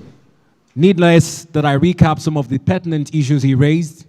He talked about the need to support the armed forces in their quest to protect the territorial integrity of Nigeria. And as a man who has served at different strata of leadership in Nigeria, former military governor in Imo State, Minister of Labor, Minister of Foreign Affairs as well, twice, and also led a significant transition into the civilian role in January of 1993, please, I think we need to give him another resounding round of applause for speaking truth to power. Your Excellencies, very distinguished invited guests, ladies and gentlemen, in keeping with the lineup on our program today, the next item on the program is about the reason why we're here. In my curiosity as a journalist, while speaking with the author on my TV program, I did my best to probe to find out what this 202-page book has been dubbed a National Economic Compendium and a Strategic National Development Plan was about. The best I could get out of him was an insight as to why he placed Chapter 2 before Chapter 3. Chapter 2 speaking about the Niger Delta people, and Chapter 3 talking about the history of this oil that somewhat changed the fortunes of Nigeria. But in borrowing from the chairman, beyond the oil, we're now talking lithium in Nasarawa and other mineral resources littered across the length and breadth of Nigeria. At this point in time, I'd like to call on the book reviewer, Professor Mike Agbedo Abu, Ozekome, S-A-N-C-O-N, ably represented by the Vice Chancellor of the Federal University of Petroleum Resources, Eforum, Professor Ezekiel O. Agbalagba, as he comes forward to give us more insights into this National Economic Compendium. Prof, the mic is yours, sir. Thank you very much, moderator and MC. The former president of the Federal Republic of Nigeria, Your Excellency, Dr. Ebele Goodluck Jonathan, ably represented by our brother, Your Excellency, former Deputy Governor, former Chief of Staff to the President, all Excellencies here present, our very distinguished father. I admire him from afar for a very long time. Professor Jerry Garner. He has been a mentor who I've never met physically like this. Our chairman and all distinguished invitees. I have the privilege, when the book was at the manuscript stage, to look at it. And it gave me a lot of reflection. What have I done to ensure that the hidden treasure of the Niger Delta is unraveled? That was the message I took from that manuscript. It took me a lot of time, because I'm academia, because it speaks across to every sector, not just the policymaker, not the oil, the multinationals, but even the youths of the Niger Delta. And Dr. Chris, may I inform you that I saw that as academia, as the Vice Chancellor of a University of Oil and Gas, I've started to look at the manpower gap in the oil and gas industry, and I've started a training in that effort. But I'm here for a single reason, to stand in for Chief Professor Mike A.A. Ozakume, S-A-N-C-O-N-O-F-R-O, as the book reviewer. So I will speak like Mike Ozakume. As we all know, the hidden treasure is written by engineer Deacon Chris Iowari, and Mike Ozakume did the book review. So I will read his work. Say the hidden treasure, an exposition of rich resources and opportunity of the Niger Delta, authored by Deacon Chris Iowari, CEO Wema Group, and founder of the Chris Iowari Foundation, DCI. Is a great work. It is with profound admiration and a deep sense of conviction that I commend to you for this illuminating and inspiring work. Deacon Chris Iowari is an uncommon visionary industrialist, philanthropist, and a national builder. These 202 pages manpiece transcend the confines of a regional study. It is a national economic compendium, a strategic development blueprint, and a moral summon to all who desire to see the Niger Delta, and indeed Nigeria, rise to the height of its God-given potential. More than a book, this is an awakening call to both conscience and creativity. The book speaks to government, investors, professionals, students, scholars, community leaders, and every patriotic Nigerian who yearn to see the full promise of Niger Delta realized. This is the story of a people who, though blessed with nature abundance, have to, for too long, struggle beneath the weight of decades of environmental neglect, degradation, policy inconsistency. Deacon Iowari, with profound lucidity and courage, offer a path forward through entrepreneur, technology, and faith in human potential, a work of vision and substance.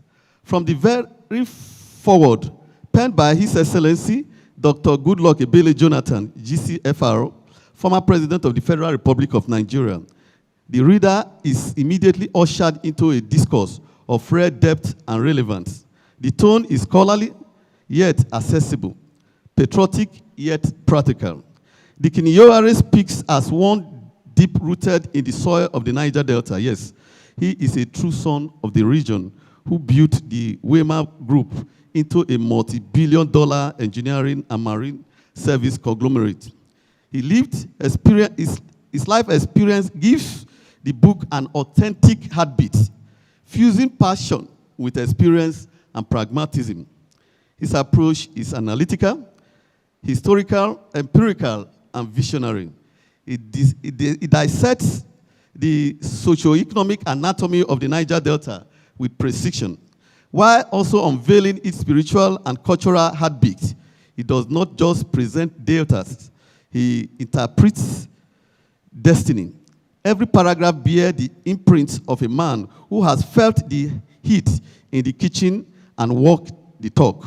A man who has seen both the promise and the pain of a region that carries the weight of the nation's prosperity.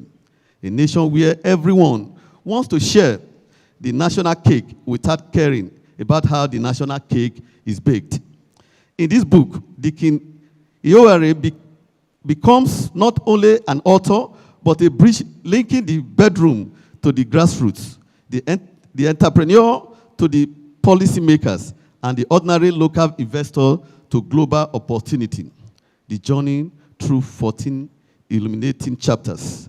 The author structured the book into 14 carefully woven chapters, each addressing a vital strain in the economy, social, and environmental temperaments of the Niger Delta.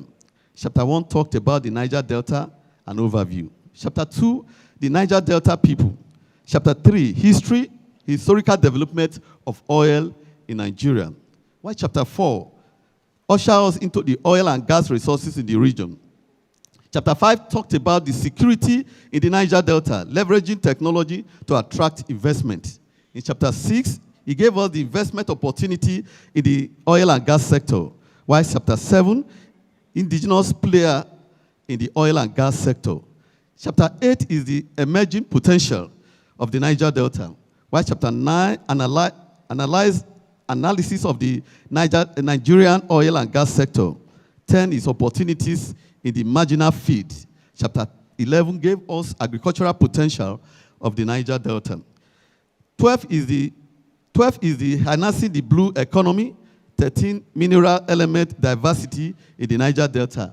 While he concluded in chapter 14 about the critical sources in business and entrepreneurship. Each chapter blend research, statistics, cold hard facts, history, life insight.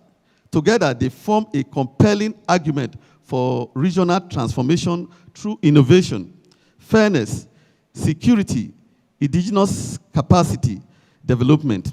It is simply remarkable how the author navigates seamlessly from oil to agriculture, from the blue economy to entrepreneurship, without losing his radar or reader.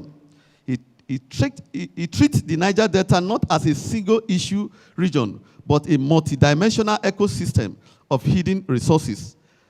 Talent, treasure, and opportunity are waiting to be harnessed. The language is crystal clear, the analysis sound, and the vision unmistakably forward-looking with real erudition. The book strength and distinction. What distinguishes the hidden treasure is not only its thematic richness, but also comprehensive and optimistic vision. Deacon Chris situates oil within a broader framework of agriculture, blue economy, mineral resources, and entrepreneurship. He challenged readers to look beyond oil and gas wells and see the human wells. The people of the Niger Delta are the true treasure. The author's strength lies in his ability to merge intellectual clarity with lived practical experience. He writes truly as one who has built business, navigated the complexity of the Nigerian economy, and seen firsthand the untapped potential of his people. The inclusion of real-life case studies, pictorial illustration, and the celebration of distinguished Niger Delta icons, including technocrats, traditional rulers, and community builders, add depth, breadth, and authenticity to his narrative. Every page of the book pulsates with the rhythm of audacity and possibility. It is rich in analysis, yet full of inspiration. Factual, yet profoundly human. The author reminds us that wealth is not merely what lies beneath the ground, but what lies within the human mind. Vision, innovation, and perseverance. A clear call to action. As one privileged to be acknowledged among the noble sons of the Niger Delta in this book, I must affirm that the author's vision resonates with many lifelong advocacy that true national development begins when we harness the full capacity of our local genius. The Iyoware narrative redefines the Niger Delta not as a theater of agitation, but a cradle of innovation. He demonstrated through data and facts and faith that prosperity is possible where vision met with preparedness, integrity, and entrepreneur. He makes a compelling case for peace through productivity and inclusion through equitable indigenous participation.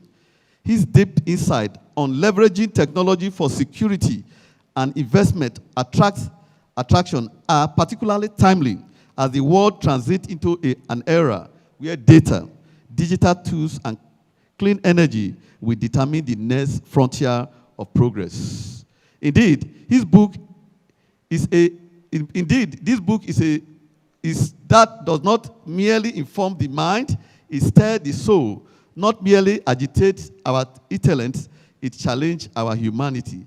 The rare collection calls government to action, investors to believe, and the youth to dream beyond boundaries. It calls upon Nigerians everywhere to rethink and recalibrate their relationship with the Niger Delta, not merely as an extraction zone, but as a growth engine for national renewal with her long-suffering indigene entitled to the goods. In conclusion, in sum, the hidden treasure is a literary gold mine, an economic compass, and a patriotic testament.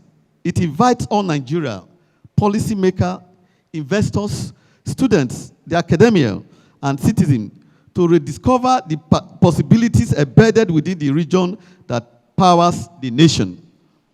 It is a must-read for policy seekers to seek direction, for entrepreneurships searching for truth and inspiration, and for patriots yearning for transformation. The beauty of this book lies in its universality.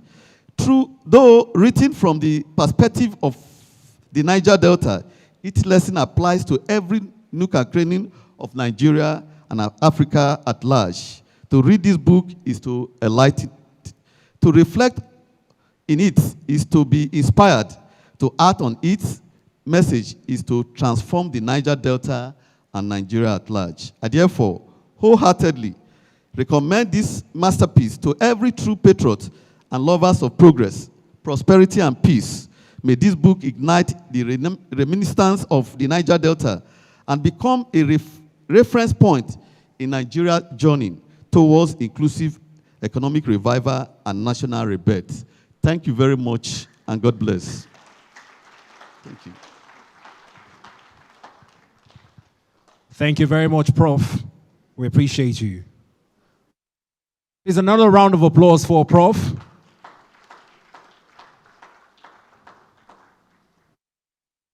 He's taking us through a 202-paged book where the hidden treasures of Nigeria in terms of our national economic compendium and a blueprint for any investor or policymaker seeking to transform the fortunes and unheath the potential of Nigeria lies. At this point in time, I would like to crave your indulgence as we need to give our next speaker a standing ovation as he comes forward. Your Excellencies, distinguished invited guests, would like to invite forward the founder of the Chris Eoaye Foundation, the CEO of the Wellman Group, a philanthropist, a nation builder, a husband, a friend, a mentor, and indeed a fine gentleman, Deacon Chris Eoaye, as he comes forward to give us the author's remark. Please, let's keep clapping as he comes forward to make his remark. Thank you. I'd like for us to be seated.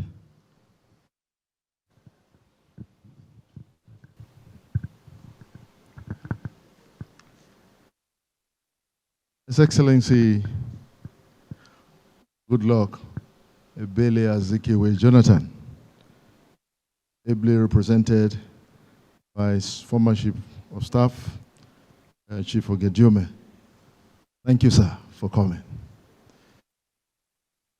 Time will fill me to appreciate the chairman of today's occasion, Major General Ike Wanchuku, the former Foreign Affairs Minister of this great country.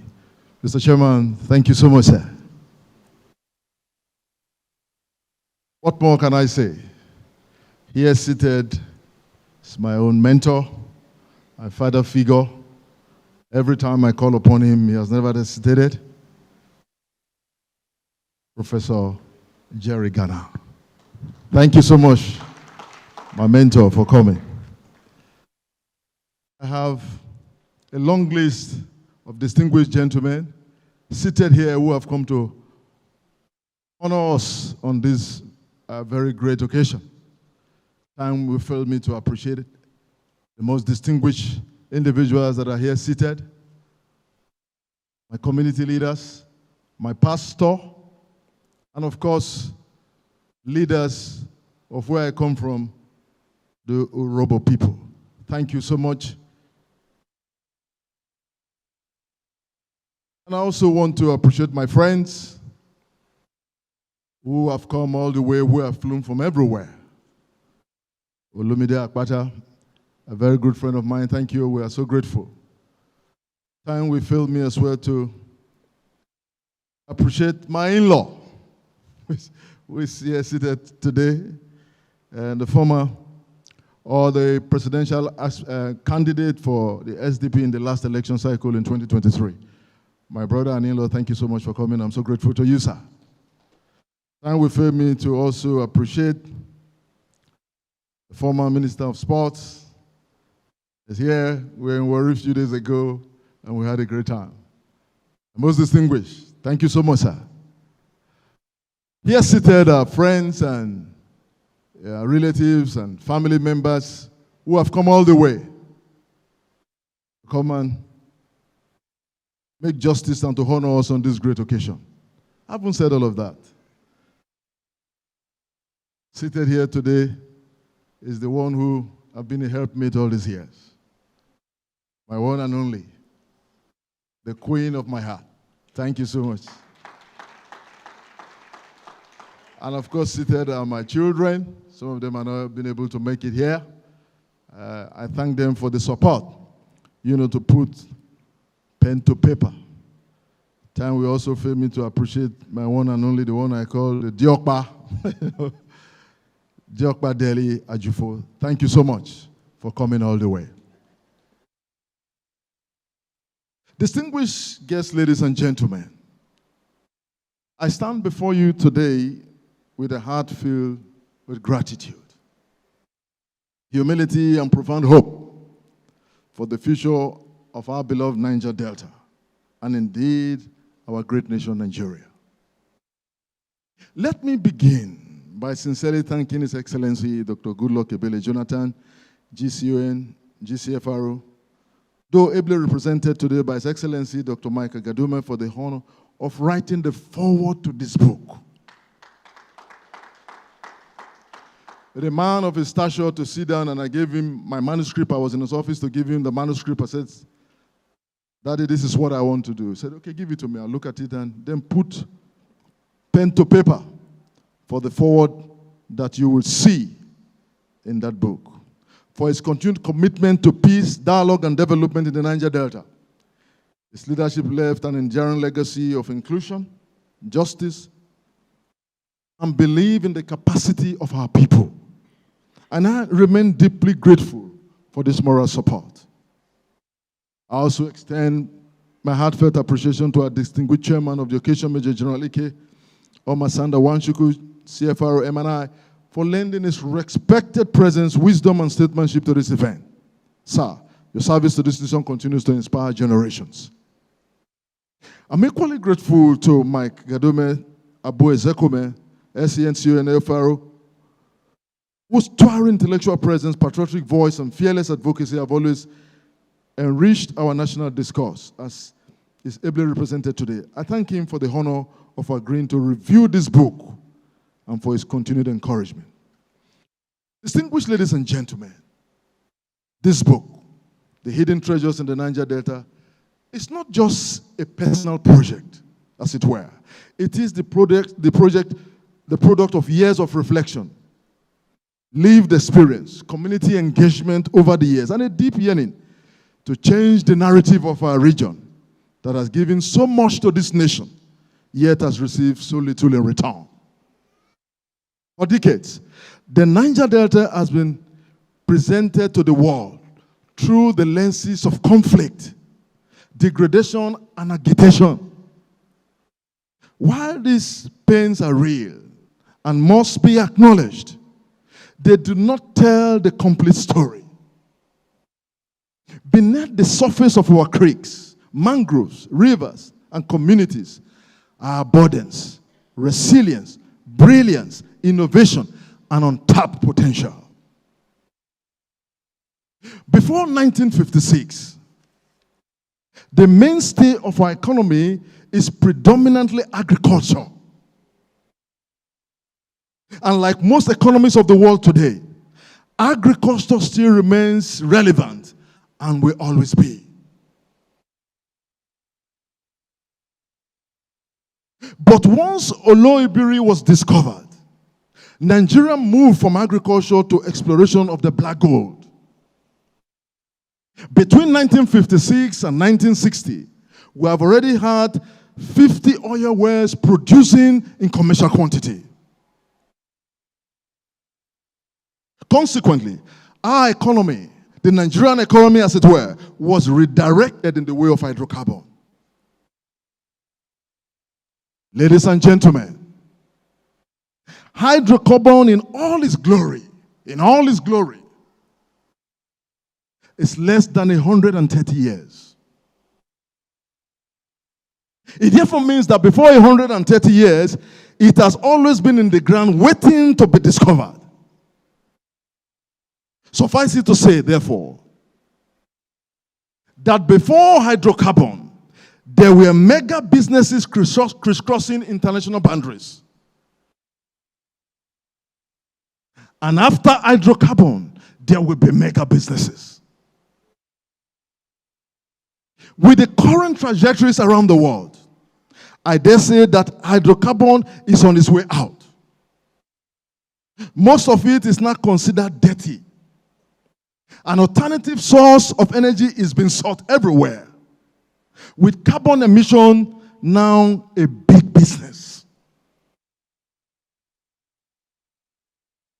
It is considered that 60% of the resources to move the world forward is in Africa. And I dare say to you today on this platform, and I tell you for free that most of these resources are in the Niger Delta.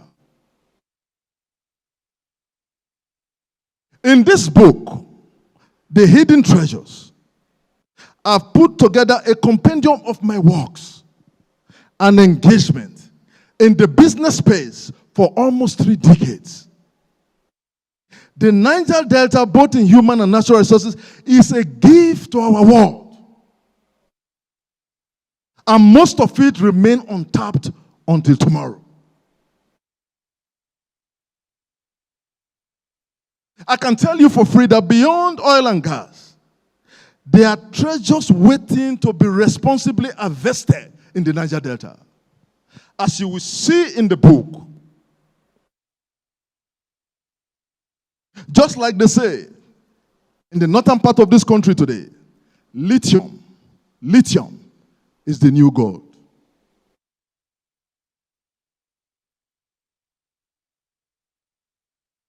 There is so much more in the Niger Delta that can be responsibly exploited for the good of our people and country.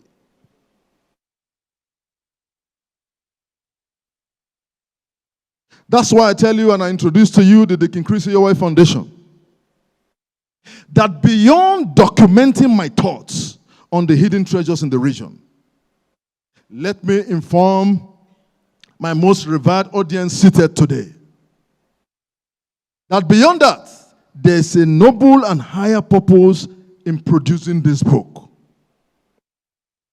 And I dare say that funds accrued from the sales of this book will be domiciled with the Dick Yoy Foundation.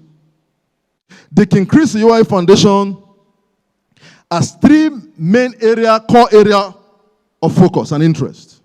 1, providing clean drinking water in our rural communities. I tell you as you move from places, thank you. I tell you as you move from place to place, you see, not until a big man puts tap outside is fence. There are some persons that don't have access to water, sir. And all around the Niger Delta, we are sitting on water. But I can tell you, sir, there are persons who cannot access clean water. And I think that's an anomaly. 2, training our women, our rural women, in modern agricultural skills. That's whatever resources you are committing to this book, that's where it is going. 3, and finally, education, leadership education, and training for a young population. That's whatever resources you are committing to this book, that's where it is going. I'm so happy, I'm so proud that you are here today to come and support this vision. And I believe that you will not regret your coming, and that at the end of the day, when we look back, it will be worthwhile that we are here today to celebrate a true vision. God bless you, and God continue to cause his face to shine upon you. God bless you, sir and ma. Thank you.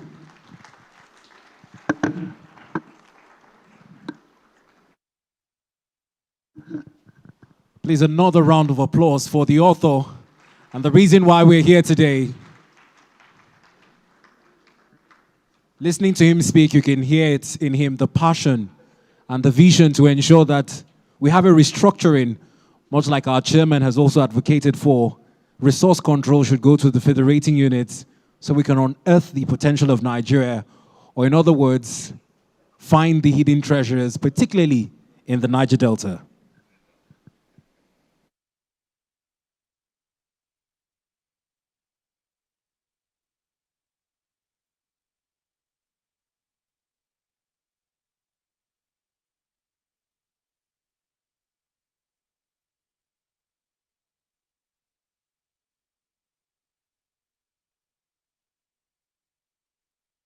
Whilst the author goes round giving out his warm felicitations to the distinguished invited guests who have graced his occasion and honored him with their presence, I'd like to inform the brass band will be getting ready to welcome the special guest of honor for his remark.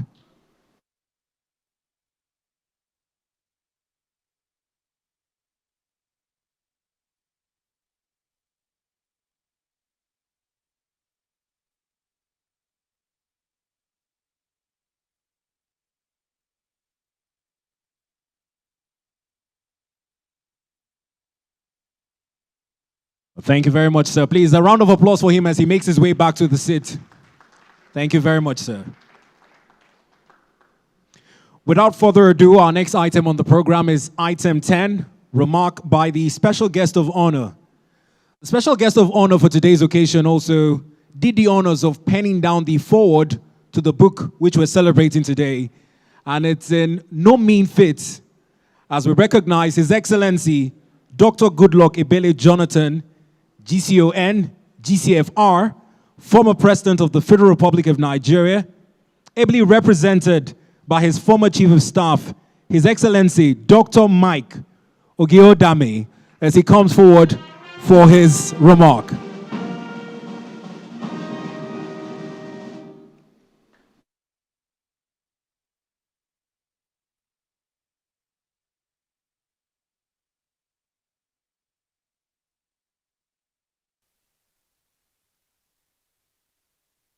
Please sit down.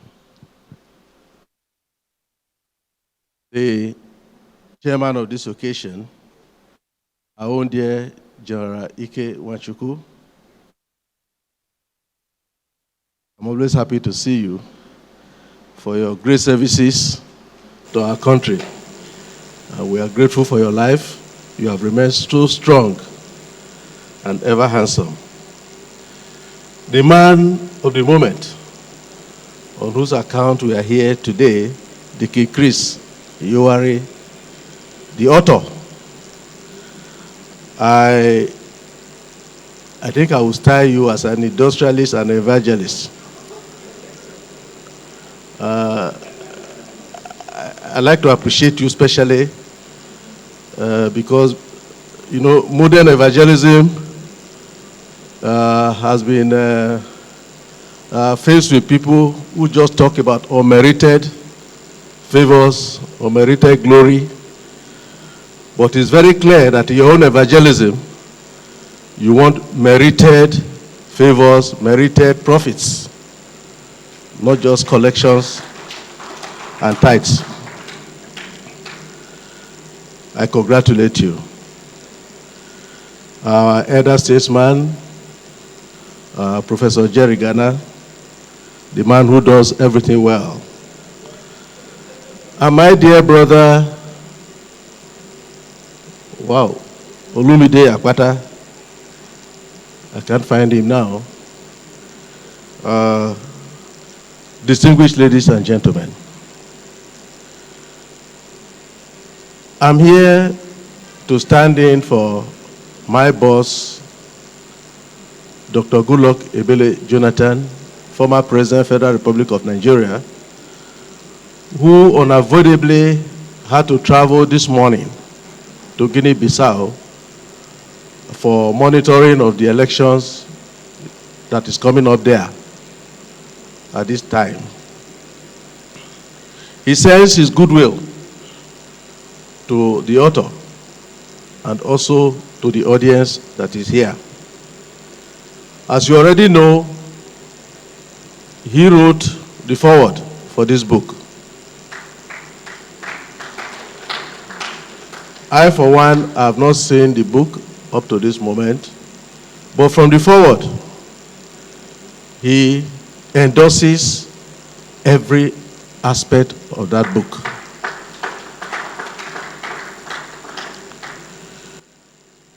He associates himself with it, the book, The Hidden Treasures of the Niger Delta. A lot has been said about the hidden treasures here today by all those who gave goodwill messages, and most especially the book reviewer, who gave a very detailed account of the book. What I can say is that the book you have written is a call to action.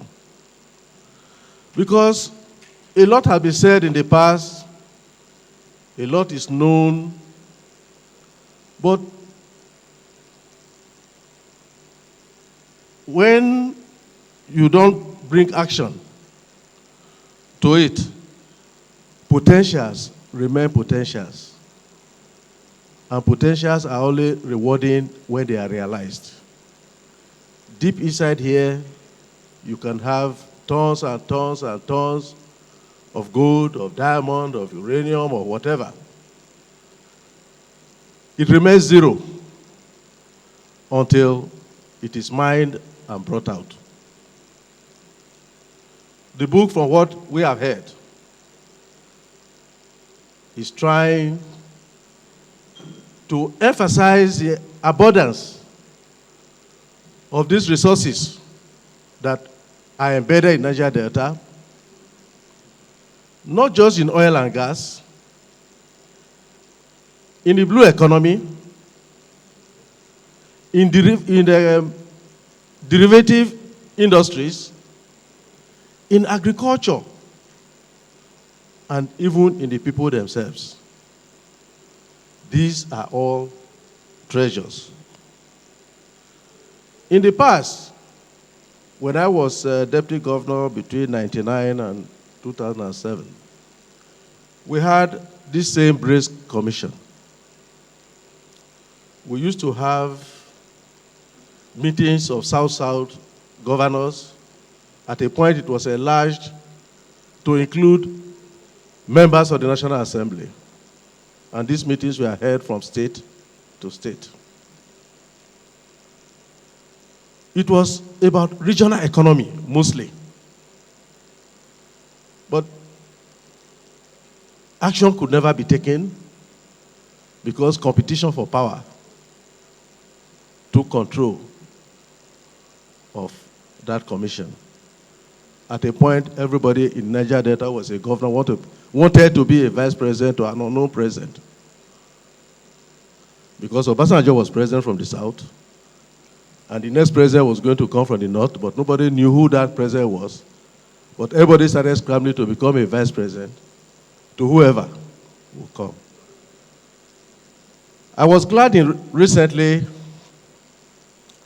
when the South governors came back together to form again the Brace Commission.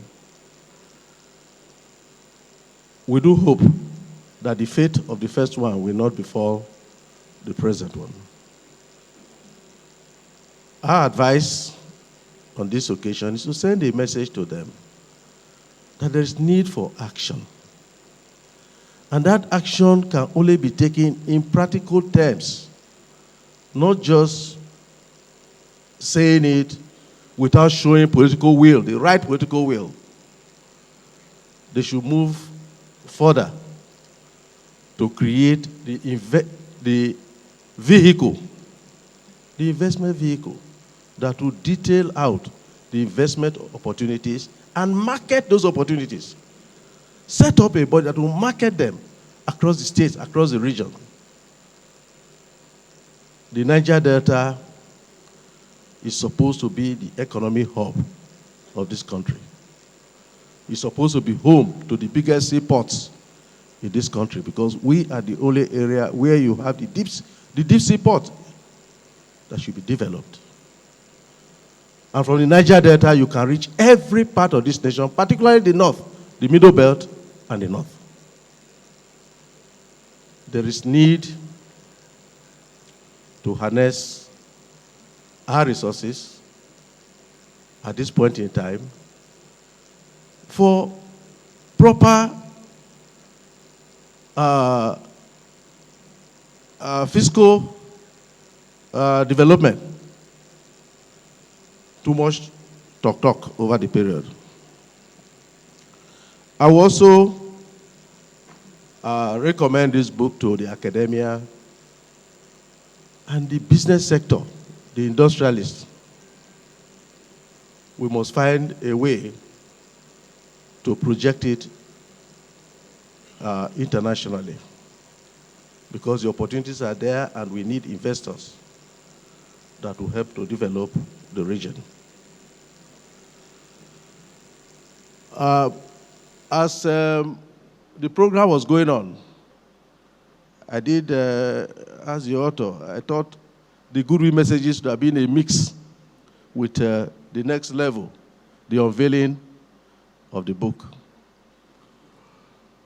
I want to call upon all of us here, all those who have already spoken, that there is need to encourage the author so that the foundation that he is dedicating the process to will be able to benefit from our gathering here today.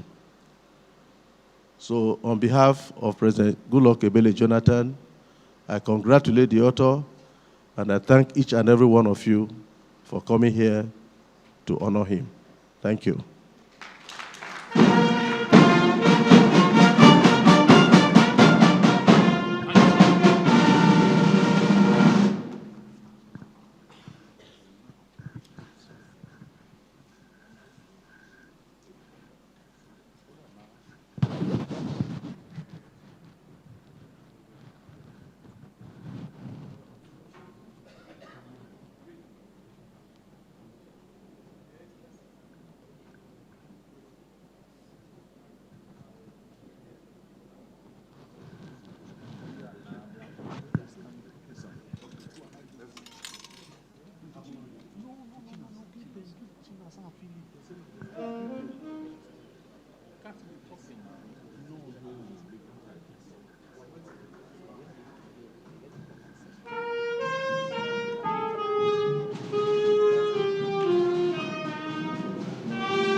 Thank you very much, Army Headquarters Garrison Band, led by Lieutenant A.A. Tom.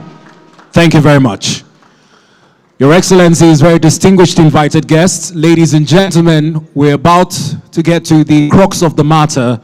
For many who have not seen the cover of the book, production also had to correct me at some point because I kept on saying 202-paged book. They just informed me that the pagination did not capture the colored pages. We have about 270, that is if you add the 68 colored pages, so I stand corrected. At this moment in time, we would get to see what the book looks like. I had the privilege of sneaking a sneak peek when I requested to the author that we have some e-copies to encourage some of the Gen Z that only like to read online. Because it's almost believed that our reading culture is declining in the country. But Gen Z claim that they read online. So we would also accommodate them in the planning. In moving on to the unveiling and the public presentation of the book, would like to request that this session be led by the chief launcher, the chief in-law as well, Prince Adewale Adebayo Esquire, SDP presidential candidate in 2023. Sir, with your kind permission, the stand is over there. We're going to have to walk across the stage all the way to the book. Please, those joining the chief launcher would also be careful. We have some firework here so that we don't get caught up in the firework. I know he would like for members of his party to also join him. So we're going to do this in some way. We have the big copy here and the tables.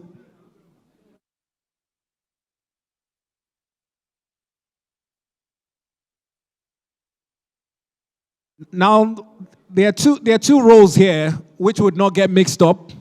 There are two rows. For transparent purposes, the chief launcher will be taking account of the pledges and credibility of those making vows. For the duty of the chairman, sir, with your kind permission, sir, Mr. Chairman, this is the first one most persons seated behind would see. So, Mr. Chairman, you do us the honors. Yes,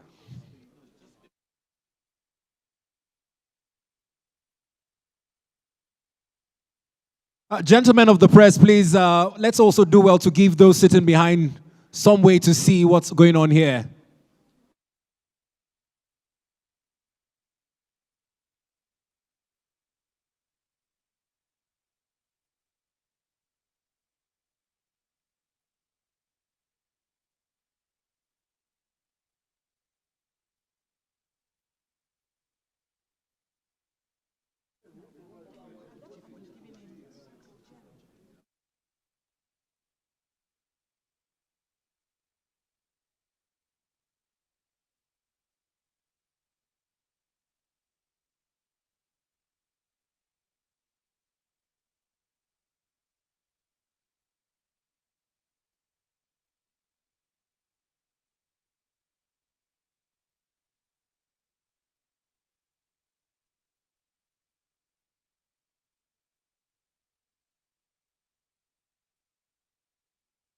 The chairman is here, the author is also here, and our distinguished members of the high table.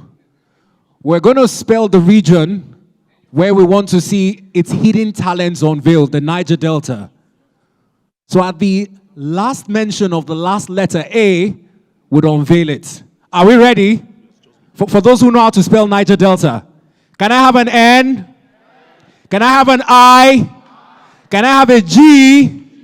E? R? D? E? L? T? A! A round of applause.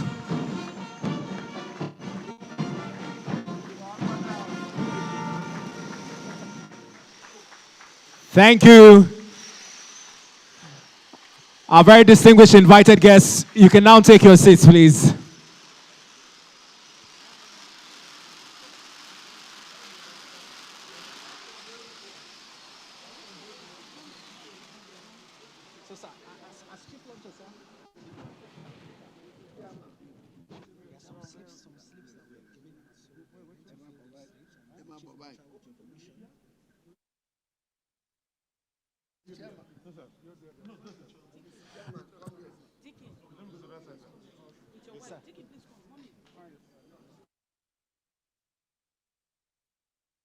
There's another ceremony ongoing here. Physical copies of the book have just been unveiled by the chief launcher, who is handing out copies to the chairman. And our very distinguished invited guest, our special guest of honor, has also grabbed his copy as well. Copies are going round. Please, there are certain slips that have also been attached to the copies being handed out by the chief launcher. You're expected to fill those dummy checks.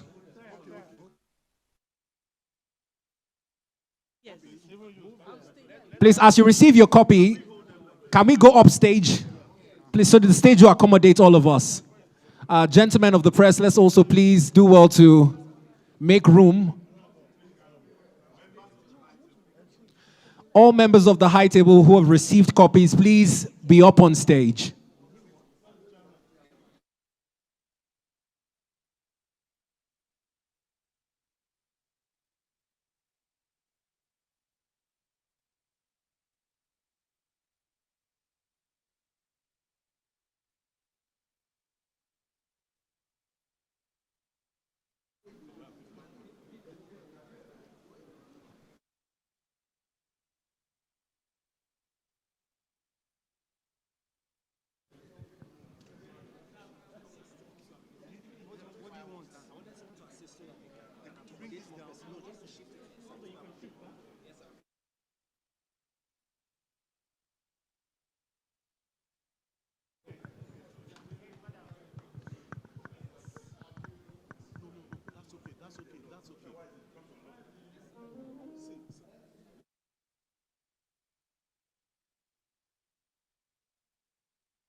Chief launcher, sir, the mic is here, sir.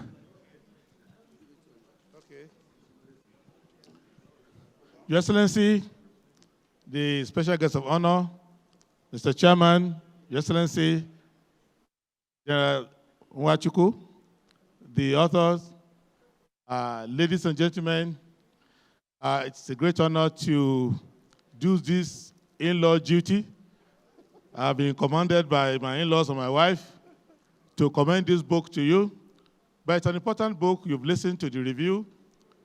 This book is a gateway to billions of dollars in fortune, as a gateway to freedom, economic freedom, social freedom, physical freedom, and it's also the guarantor of peace in Nigeria, because where there's prosperity, there's peace. And because I paid very little amount when I was getting married, interestingly, yesterday was my 21st anniversary of marrying my wife, and I was not asked to pay any money at all, because my father-in-law only took me through an intellectual exercise and said, you can go. So on behalf of myself, my wife, particularly, my in-laws, and then the Social Democratic Party. So we have combined all our contributions together, and we are launching the book with a token sum of 100 million naira. And I will tell you that this book is a living manifesto of the SDP. If you see chapter 2 of the Constitution, fundamental objective and directive principle of state policy, and how you can use economic development to guarantee constitutional rights. If you read this book, after you read this book, go and read the SDP manifesto. Thank you very much. Thank you, my in-law. Thank you, Chief Launcher, sir.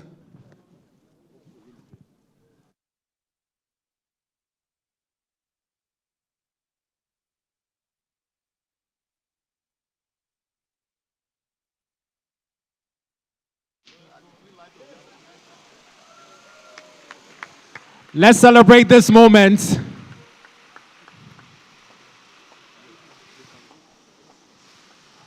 Well, thank you very much, Chairman, Chief Launcher, and our members of the distinguished high table. Please, we can return to our seats after the photo ops.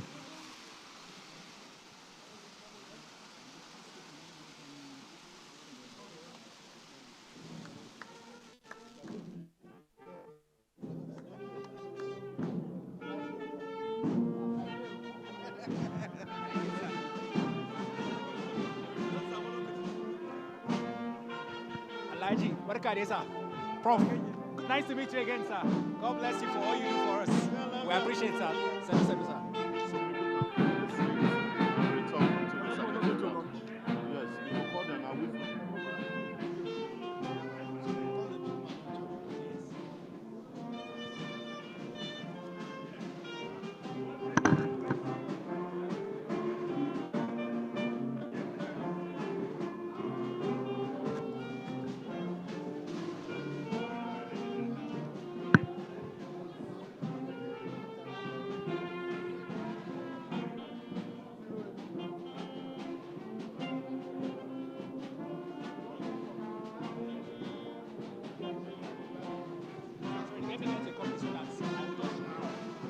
Write their phone number. And those who have their copy should write their phone number. Call Floba up, Floba. I cannot make public announcement. You know, we run the finance house. Let them sit down. All right, thank you, distinguished invited guests. Let's have our seats, please.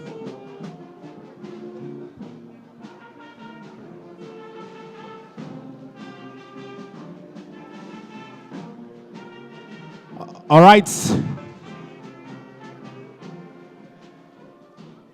Thank you, Army Headquarters Garrison Band, led by Lieutenant A.A. Tom.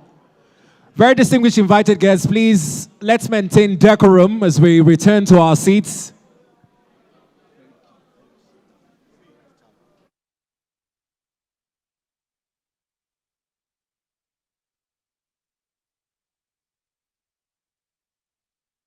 Your Excellency, distinguished invited guests, ladies and gentlemen, please, there's a slip going round. It's a dummy check.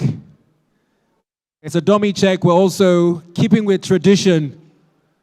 The days where we make donations verbally also need to be backed by accountability. I'm also being informed that some persons would like to make purchases now. They would like to buy a copy of the book. Please, for those who are ready to make purchases on spot, someone is ready to attend to you over there by the book stand. And we need a price to it. Someone is asking for a price. You can go above the price if you so wish. There's also a dummy check here. You're also kindly advised to fill it out and write your number, your phone number behind the check so that you can redeem it with ease when the time comes to doing so. And for those who also want to keep with the tradition of making verbal donations in terms of vows on what they intend to donate, please, you can signal to me and I'll have you come forward and we'll take your vow. Please, the prize is also important for those who intend to purchase copies on the spot. Please do know that that is also possible.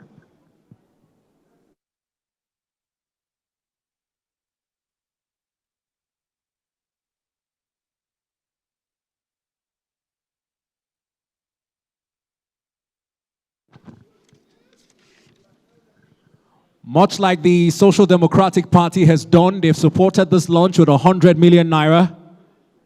And in that vein, I'd like to most respectfully recognize the national chairman of the Social Democratic Party, SDP, an academician and a statistician at that, Dr. Sadiq Umar Abubakar Gombe. Welcome, sir. Ranka Shidere, sir. Please, we're still waiting on the prize for those who want to purchase copies at the book stand. If you've filled out this slip, kindly signal to any of the officials or ushers to get them from you. But please do not forget to write your phone number behind it, please. Thank you. You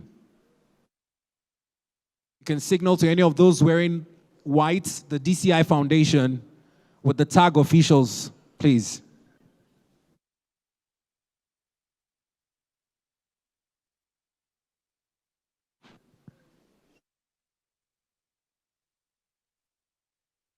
I've just been informed that since time was not graciously our friend to take goodwill messages, I can extend the goodwill donations now. Just that there's a change in the nomenclature. It's not a message now, and it's also a launch support.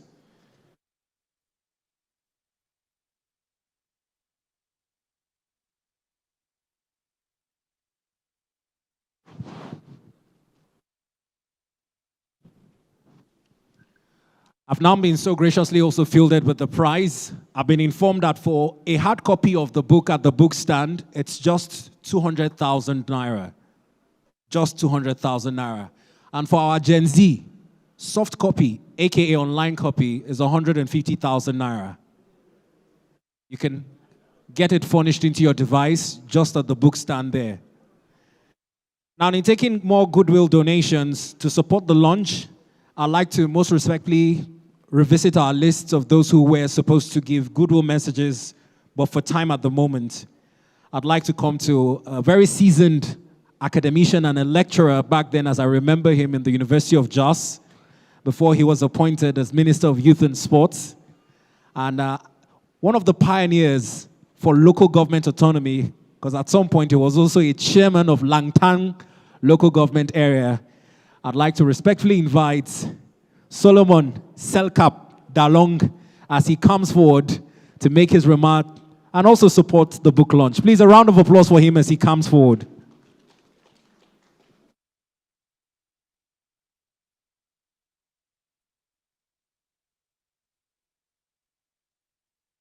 Let me take refuge under the existing protocol. Your Excellency, the former President of Nigeria, other distinguished and eminent Nigerians here, my Ogamento, General Wachuku, thank you for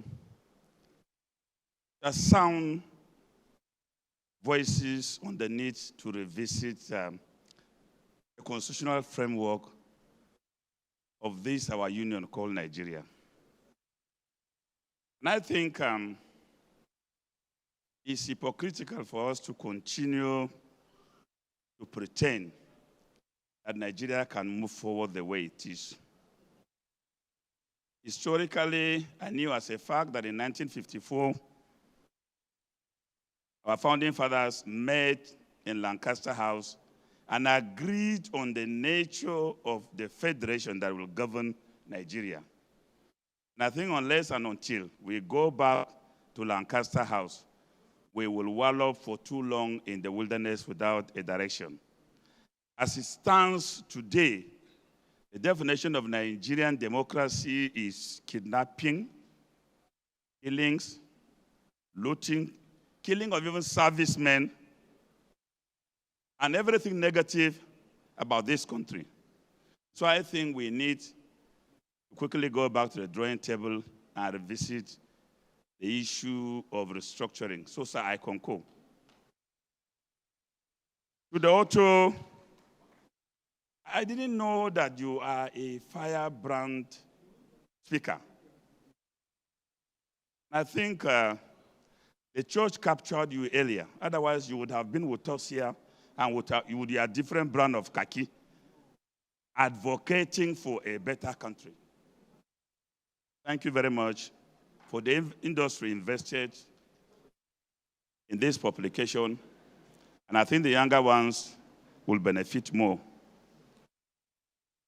To our guy, Jerry Ghana, I think Nigerians are always making reference to where we started right, because they are always referring to you as MAMSA Director General, meaning that the best thing you ever did to this country was to mobilize Nigeria to participate in democracy.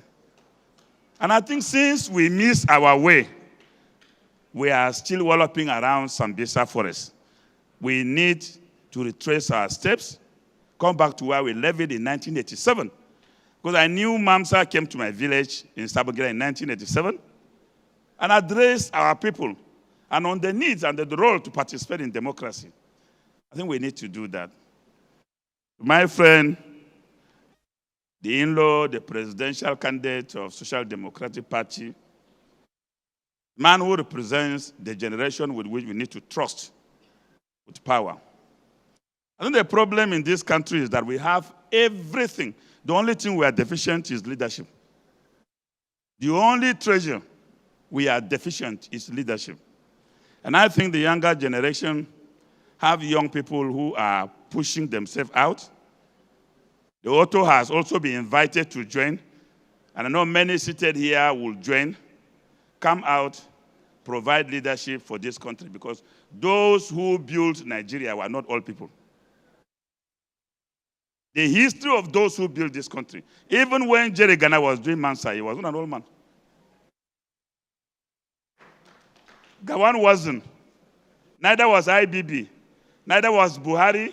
Neither was Awolowo, Saduna, and the rest. So the youth built Nigeria. And now I want to advise our current leadership that it is about time they take their appropriate places in advising the younger ones, providing leadership so that this country can move forward. I was invited here at the instance of my friend and a brother, the presidential candidate of Social Democratic Party, asking me to make another donation will amount to inviting me to do what is responsible for Nigeria not moving forward. Thank you very much for this opportunity, and I pray that all the speeches made here will be taken as one of the treasury to move this country forward. Nigeria is bleeding. Democracy is heading to the abyss. Let's rescue it. Thank you very much, Honorable Solomon Selkap Dalong, for that message. I would have to go by some of the associations we had earlier recognized in terms of the support the book needs for its launching. And I would like to start with Pandev, one of the pioneering pro-Niger Delta groups in the country. I'm hoping he's still in the hall with us. I'd like to respectfully invite Honorable Basi Ekefere to come forward and make a pronouncement of Pandev's support to the book launch. Please, a round of applause for him as he comes forward.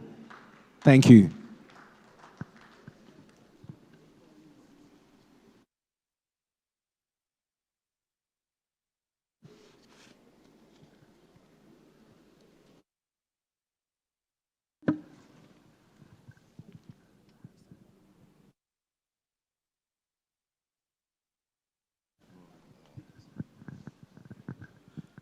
Your Excellencies, we have quietly made our own donation, which is with them. Pandev is an NGO, it's not a government organization. So we have given what we can give. I'm not going to announce it, but I've given it to Chris. Thank you. God bless you all. Thank you very much, sir, for your kind donation and support. It was also on the recommendation that the book be made available to more young Nigerians in schools and institutions across the nation. So you can also give to that cause of supporting the book's distribution to schools across the Niger Delta and beyond. In keeping with the list I have with me here, I've also been respectfully informed that I can invite to the podium Pastor Triumphant Obama to also come forward and support the book as well. Pastor, with your kind permission, please come forward. A round of applause for him.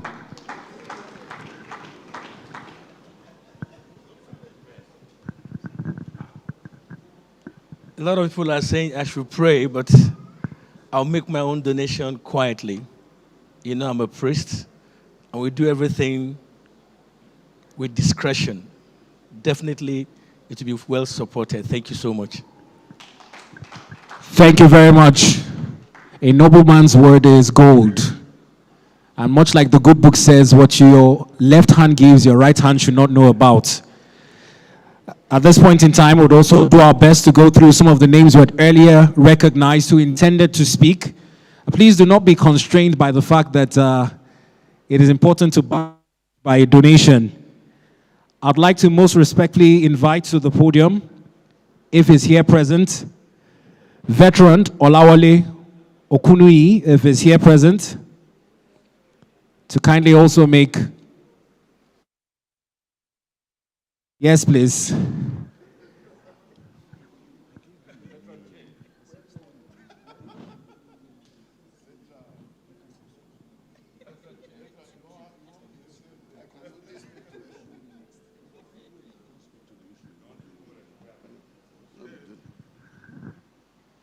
Mr. Chairman, our elder and leader in the Patriots, General Kewachuku, and the former president of Nigeria, Goodluck Ebele Jonathan. I am here to speak to the issues generated by the hidden treasures, particularly as encapsulated in the agenda of the Patriots. And my leader earlier spoke to it. There are things that could stop us from unraveling or discovering the hidden treasures. People have spoken about leadership. It's not so much about leadership. It's about the political will to do the right thing, to bring about the right system. Our problem essentially is a problem of system. We have a wrong, warped, lopsided system that will not make us achieve all of this that you have profoundly exposed to us. We will not, it will just be talk. We've done all of this all 40 years under the leadership of Chief Tony Enauro. We started speaking to this.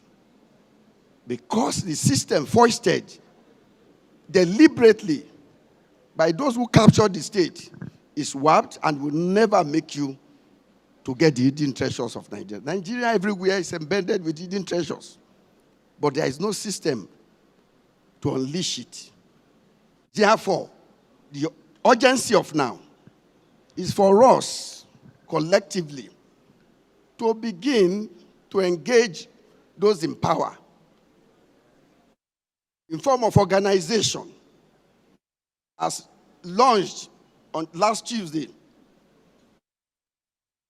to ensure that they give us a platform where the diverse stakeholders of Nigeria can come together, discuss and agree, and then adopt a framework that can help us discover the hidden treasure.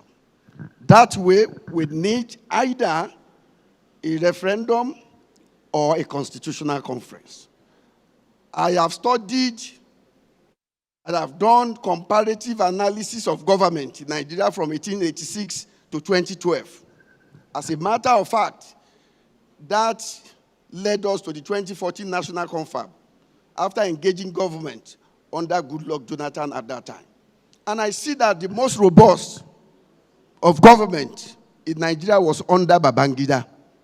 The most robust, the most consultative, etc. But it ended up in the dustbin, probably because of some error. You find out that the Constitution 1989 did not see the light of the day. Therefore, I call on leaders seated here today that we need to organize properly to make sure that we change the system that will not make us unveil the hidden treasure. Thank you very much. Thank you, veteran sir. Well, I've also been informed that if you're done filling your sleep, you can kindly make your way to the book stand, either in front or behind. Someone is waiting to receive them from you and hand you a copy of the book. Remember, the asking price here, 200,000 naira for hard copy, while 150,000 naira for soft copy. At this point in time, I'll come back to the roll call. Next on the list, I know he had earlier declined from making it public, but we're also advised to have him on the podium to encourage the NBA.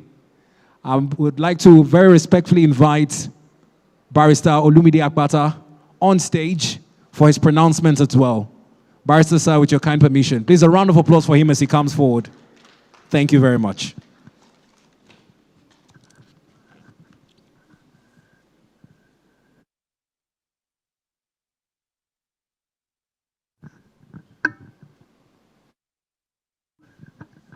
Mr. Chairman, distinguished ladies and gentlemen, I had already told the compare that I will be making my contribution, my donations directly to my brother. So him bringing me upstage now, maybe he thinks that when he puts me on the spot, I will change my mind. No, I will send in, and this contribution, sorry, it's not to my brother, it's to the foundation. I will send in my own contribution to the foundation in appreciation of the hard work that Deacon Chris Iyowaye has put into making this book a reality. And I will send that to him directly. I will not be making it public. Thank you, Master of Ceremony. Thank you very much, Barrister, sir. A very learned gentleman, a legal luminary, and he holds that record for 28 years in the NBA. A non-Zan had never emerged as president of the NBA, but for Barrister Olumide Akpata. Well, in keeping with more of the information I'll be passing on in a bit, I'd like to call on Professor Chris Aputu to come forward and also make his pronouncement at this moment. With your kind permission, please, Prof, you're warmly invited to the stage. Thank you.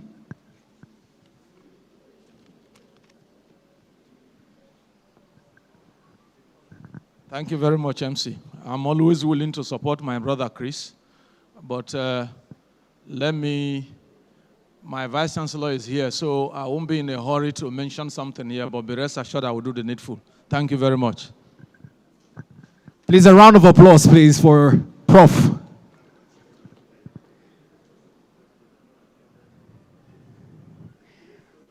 I've also been informed that I can invite to the podium Captain Tony Onogarigo for his pledge as well.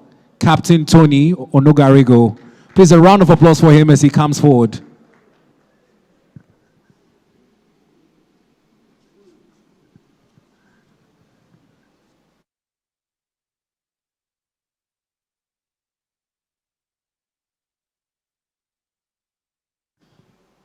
Good afternoon, everybody. I want to first of all thank my boss, our leader, Professor Jerry Ghana. I will greet you, sir. I don't want to go long story. Deacon Chris is my very good friend. He's like a brother. Like Professor Jerry Ghana said something when we went to his house. Say, when Chris put his leg, or where you put your leg, Chris put his leg. So we've come a long way.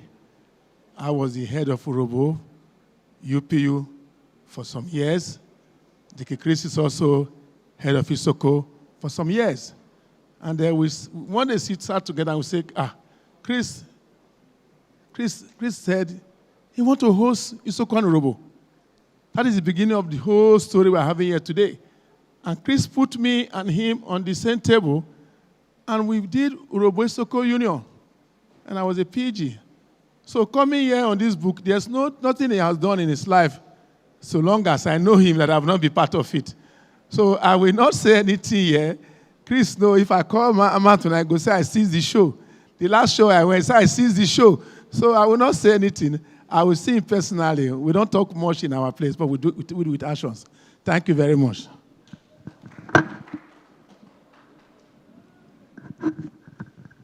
The brotherly support at this point would also need to put some monetization to it so that the foundation can grow to achieve some of its intended purposes.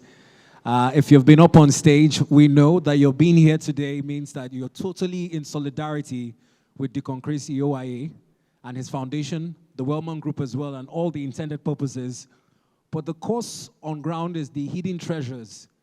We want to ensure that more copies of this book go to its intended purpose.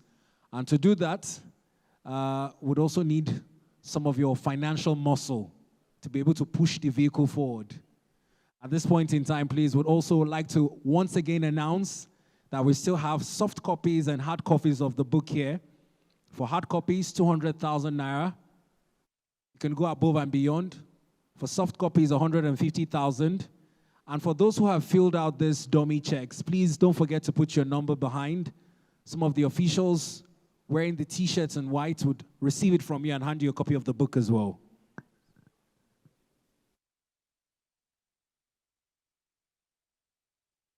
Thank you for this information. It makes my work even easier. For those who are willing to transfer, barring any network challenges, if you take a look at the slip, there are 2 bank accounts. One is a Polaris bank account of the foundation. It's also projected here on the screen. Thank you, technical. We appreciate you. Let me stand this way so I do not impede your view. The Premium Trust bank account name, Dick and Chris EOIA Foundation. If you mean to send in Naira, the Naira account is 0040220086. 0040220086 for the Naira account, Premium Trust Bank. Kindly double check the account number when it pops up. That is indeed Dick and Chris EOIA Foundation you're sending your support to. For those who prefer to make transactions in dollars, barring the current exchange rate, the dollar account number is 0330-085-807. The other alternative is the Polaris bank account as well.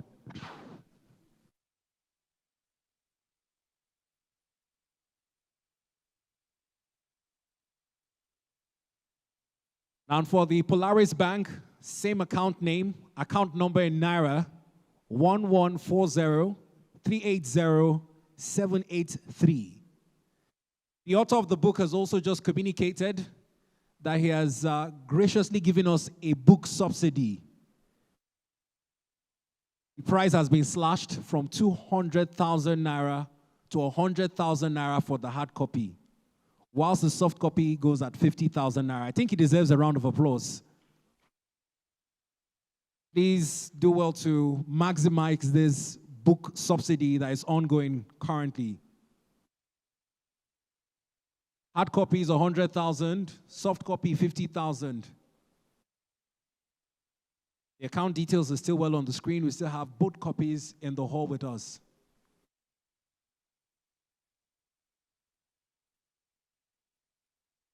Please, before we take our vote of thanks and get to other items on the program, at this point in time, would most respectfully request that we're serenaded by the brass band while some persons are trying to make the best use of their bank apps and also get copies of the book.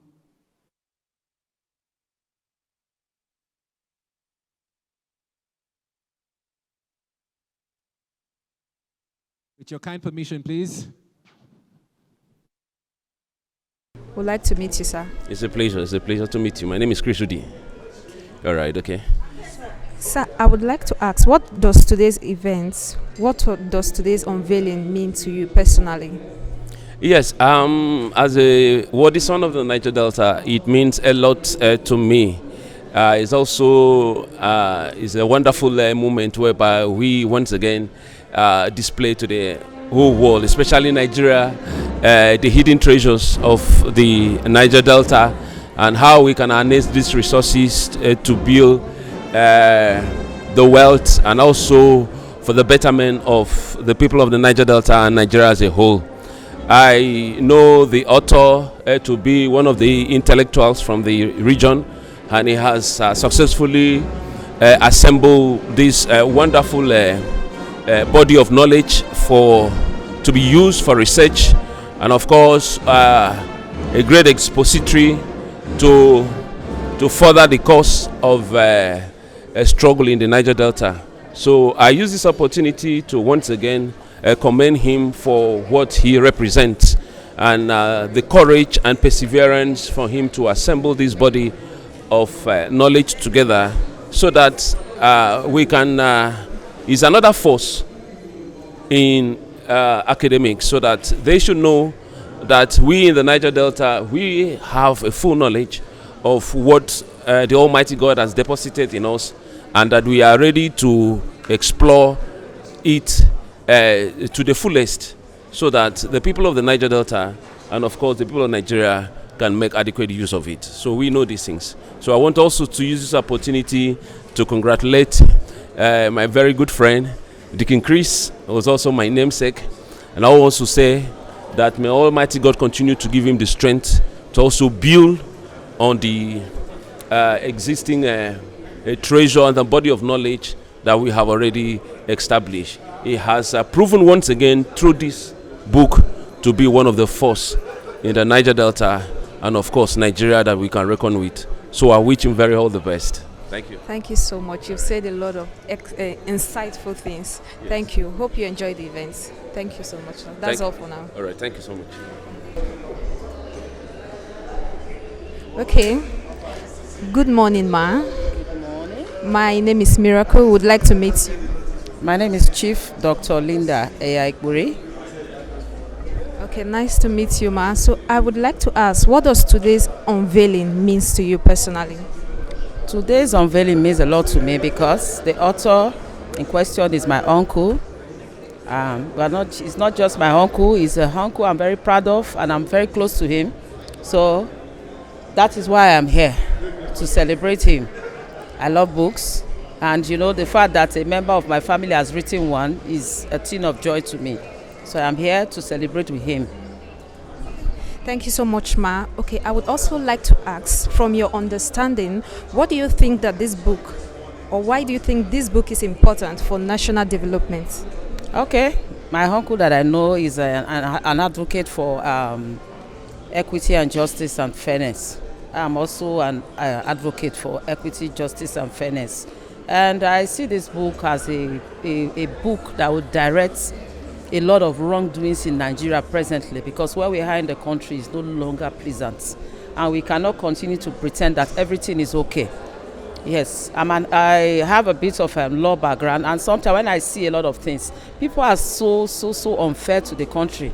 People are operating with so much impunity, and you know, when the case gets around to them, they begin to quote, this is not fairness, this is not fairness. So you know the law and you don't want to do the right thing. I wish and I sincerely hope that this book is a book that people will read, and it will guide not just their brain as a human being, their conscience. Because when you don't have conscience, you are dead. Yes, a good book is a win. I buy books more than I buy clothes and every other thing. I treasure books because I believe that knowledge is power. Thank you so much, Ma. If you could describe this event in one word, what would you say? This event is a history in the making, because where I come from, we are not usually authors. We are not usually book people. But I am proud to say that my uncle is leading, and I am right behind him. Thank you so much, Ma. We really appreciate it. Thank you. My name is Miracle. Would like to meet you. My name is from Samson Ayumide Dan Charles. I'm a pharmacist at State House. So I would like to ask, what does today's unveiling means to you personally? The unveiling of the book. Well, I believe books are a very significant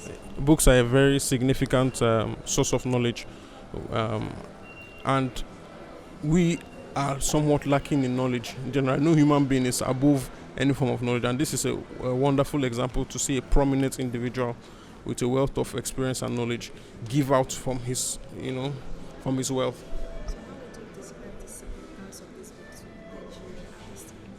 I think it comes at the right time. This is when we need as much assistance and information as possible, and guidance. So I think there's no better time than now for this book launch to happen. Okay. If you could describe this event in one word, what would it be?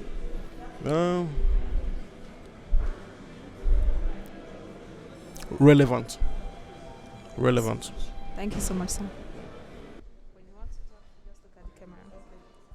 Hey, sir, my name is Miracle. Good morning, I would Miracle. like to meet you, sir. My name is Deli Ajufo. They call me Diokba. Nice to meet you. So I would like to know, or how would you describe the significance of this book launch in Nigeria at this time? It's about time, because we have people who have governed us over the years who do not have any idea of what is around them. from Kara Namoda to Bayelsa, from Warri to Lagos Badagry, from Ibuzo, where I come from, to Ikot Tabasi. We need knowledgeable people in governance. I hope this guy will make it into politics because he has shown that he has an idea of what is available, and he also understands what is missing in harnessing it to move this country forward. Okay, I would also like to know, what does today's unveiling means to you personally? I just told you, it's the beginning of a new dawn, where we begin to articulate events and actions that will propel the nation forward, both economically and politically. Okay, thank you, sir. If you could describe this event in one word, what would it be? Marvelous. Thank you so much, sir, for your time. You're welcome. Good morning. My name is Miracle. Would like to meet you. Okay, my name is Mariam B. Yahaya.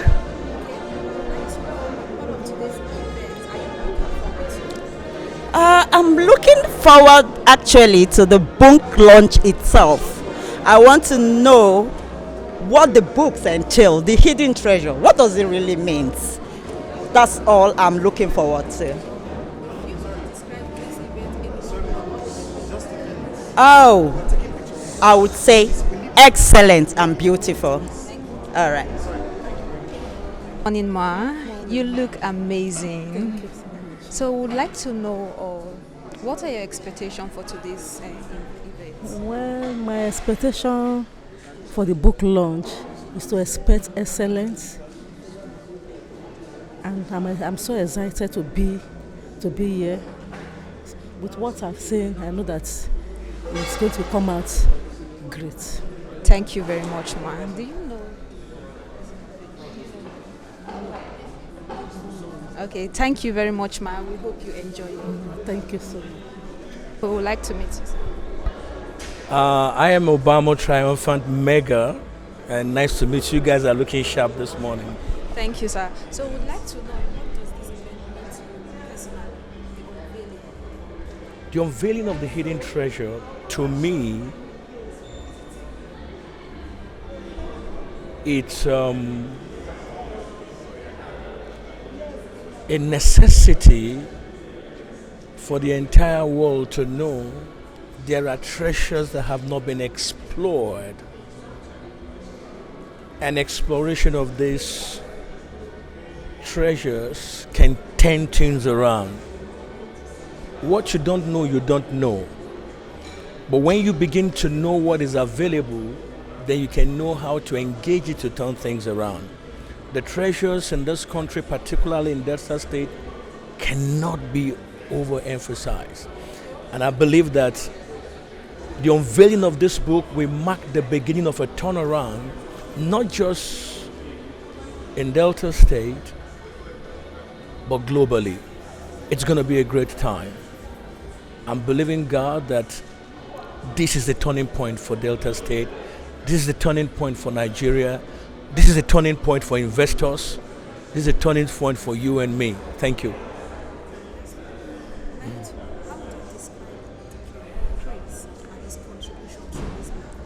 The increase is the author of this book. Is a selfless, industrious, humble, resilient, highly productive, profitable man with unquestionable integrity, always giving back to the society. He's an amazing man. I love him. This event is the eye-opening event. I can describe this event as what is required to turn things around in this country.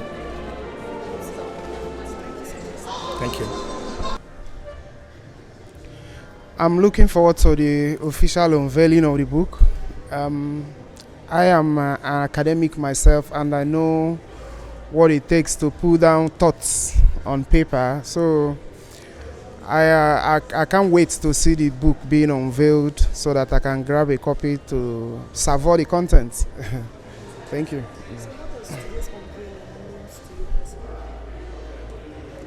Well, it means a lot for me, especially to the extent that in the midst of the whole thing happening in Nigeria, people no longer write books these days. So it is quite reassuring for me to see that there are still Nigerians who, in the midst of all the things happening, are still coordinated enough to put down something in writing. So what it means for me is that there is a hope for our country that there are people are still imbibing the culture of reading and writing as well.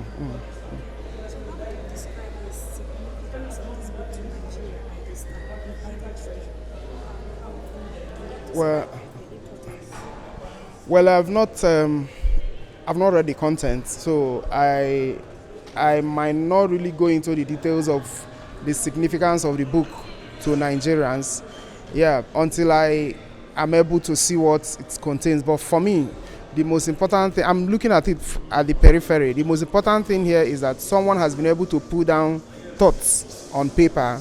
So the significance of it, as I can deal with now, is that it offers a ray of hope that people are still writing and that Nigerians are still imbibing the culture of writing and reading.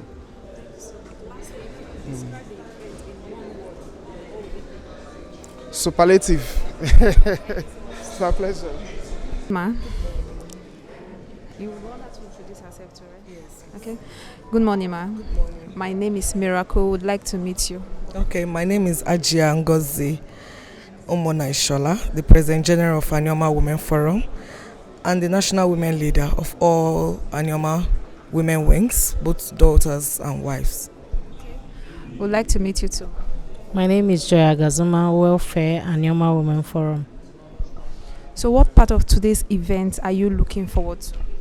Oh, beautiful. I'm looking forward to unveil the potentials that are hidden. Those are treasures.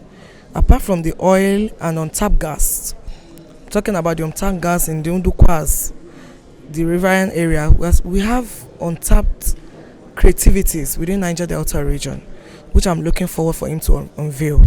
The talents, the creativity that we have. Like if you look at my wrapper, it's handmade. It's part of our gifts in Niger Delta region. It's handmade, handcrafted, and weaved. So that's one of the things I'm looking forward for him to unveil. The things, beyond oil and gas. Yes. So how would you describe the significance of this book to Nigeria at this time? Oh, nice. You see, they said if you want to hide something from an African man, you hide it in a book. But Nigerians have gone beyond that. We now read books. We now see things we understand. So I'm looking forward to read his book and of course acknowledge his hard work, because I know he has worked so hard to put this together, and a lot of treasures that even those that are not from Niger Delta don't know about, and those that are from Niger Delta region, we know that there are other things that we can look into beyond what we are known for. So I'm looking forward for him to unveil that to the entire world, to see us beyond oil and gas. Thank you so much, ma. If you could describe this event in one word, what would it be? Oh, coming together as Nigerian, as African, and as Niger Delta. Okay, ma, would you like to this event, if in one word, how would you describe it? Just one word. One word: Niger Delta, coming together, one big house and one big family. Thank you so much. I truly appreciate it. Thanks for your time. Distinguished ladies and gentlemen, would like to get to know you. Miracle, good morning to you. Thank you for having me here, and thank you for coming. Thank you, sir. I would like to know what inspired you to write this book. Well, in terms of being inspired, I rather want to think it's a motivation and a burden. Now, I am invited in quite a number of forums, both here in Nigeria and outside the country, and I speak on this important subject of the Niger Delta. And I've been under enormous pressure to reduce it into a book, which I've hit to that call, and today you can find a book called The Hidden Treasures in the Niger Delta. Well, the most powerful revelation is such that in the Niger Delta, the narrative is such that it's all about militancy, it's all about agitation, but that's not what it is. What it is that we are a blessing and a gift to this nation, and indeed this part of the world. There's so much, the resources there, both natural and human. It can take this country for another 1,000 years. The resources are so much, and we are just looking at hydrocarbon. Now, in the oil and gas business, that's the space that I'm active. But much more than that, there's a lot of resources that have value that can put hydrocarbon on the side, and it's not been touched. And whether you like it or not, they have what they call the exclusive list and the non-exclusive list. Some of these resources, they are not in the exclusive list. It means that you can exploit them without recourse to government, just by following some licenses and permits. You can exploit them. So, and I think if that is responsibly done, that can add to our IGRO and then our GDP. Not the kind of figures we are posting now. So the resources are enormous, and we want people to take advantage, for investors to look at it. That place is an investor heaven, and it's a burden to me that people are not seeing it, and I really wonder. And I pray that this is a wake-up call for action, so that people can see it. This is a roadmap. What I put in that book is a roadmap. I can tell you, sir, it's a roadmap. Even I delve into the hydrocarbon areas that people don't look at. I exploit that as well. Then I began to look at the resources, whether it is lithium, whether it is manganese, whether it is gold, whether it is uranium, whether it is lignite, whether it is gypsum, whether it is kaolin. These resources are there, and we are not taking advantage of them. And if you look at the global figures that these resources are posting around the world, you just know that we are wasting time and we are wasting resources. Thank you so much, sir. Once more, congratulations. Thank you. Thank you very That will much. be all for now. Thank you. All right. Good morning. My name is Miracle. I would like to meet you. My name is Dr. Igoro Alexander. I'm a part of the Deacon Christie UIS Foundation that is unveiling the book today. Okay, I would like to know or ask, what does today's unveiling means to you personally?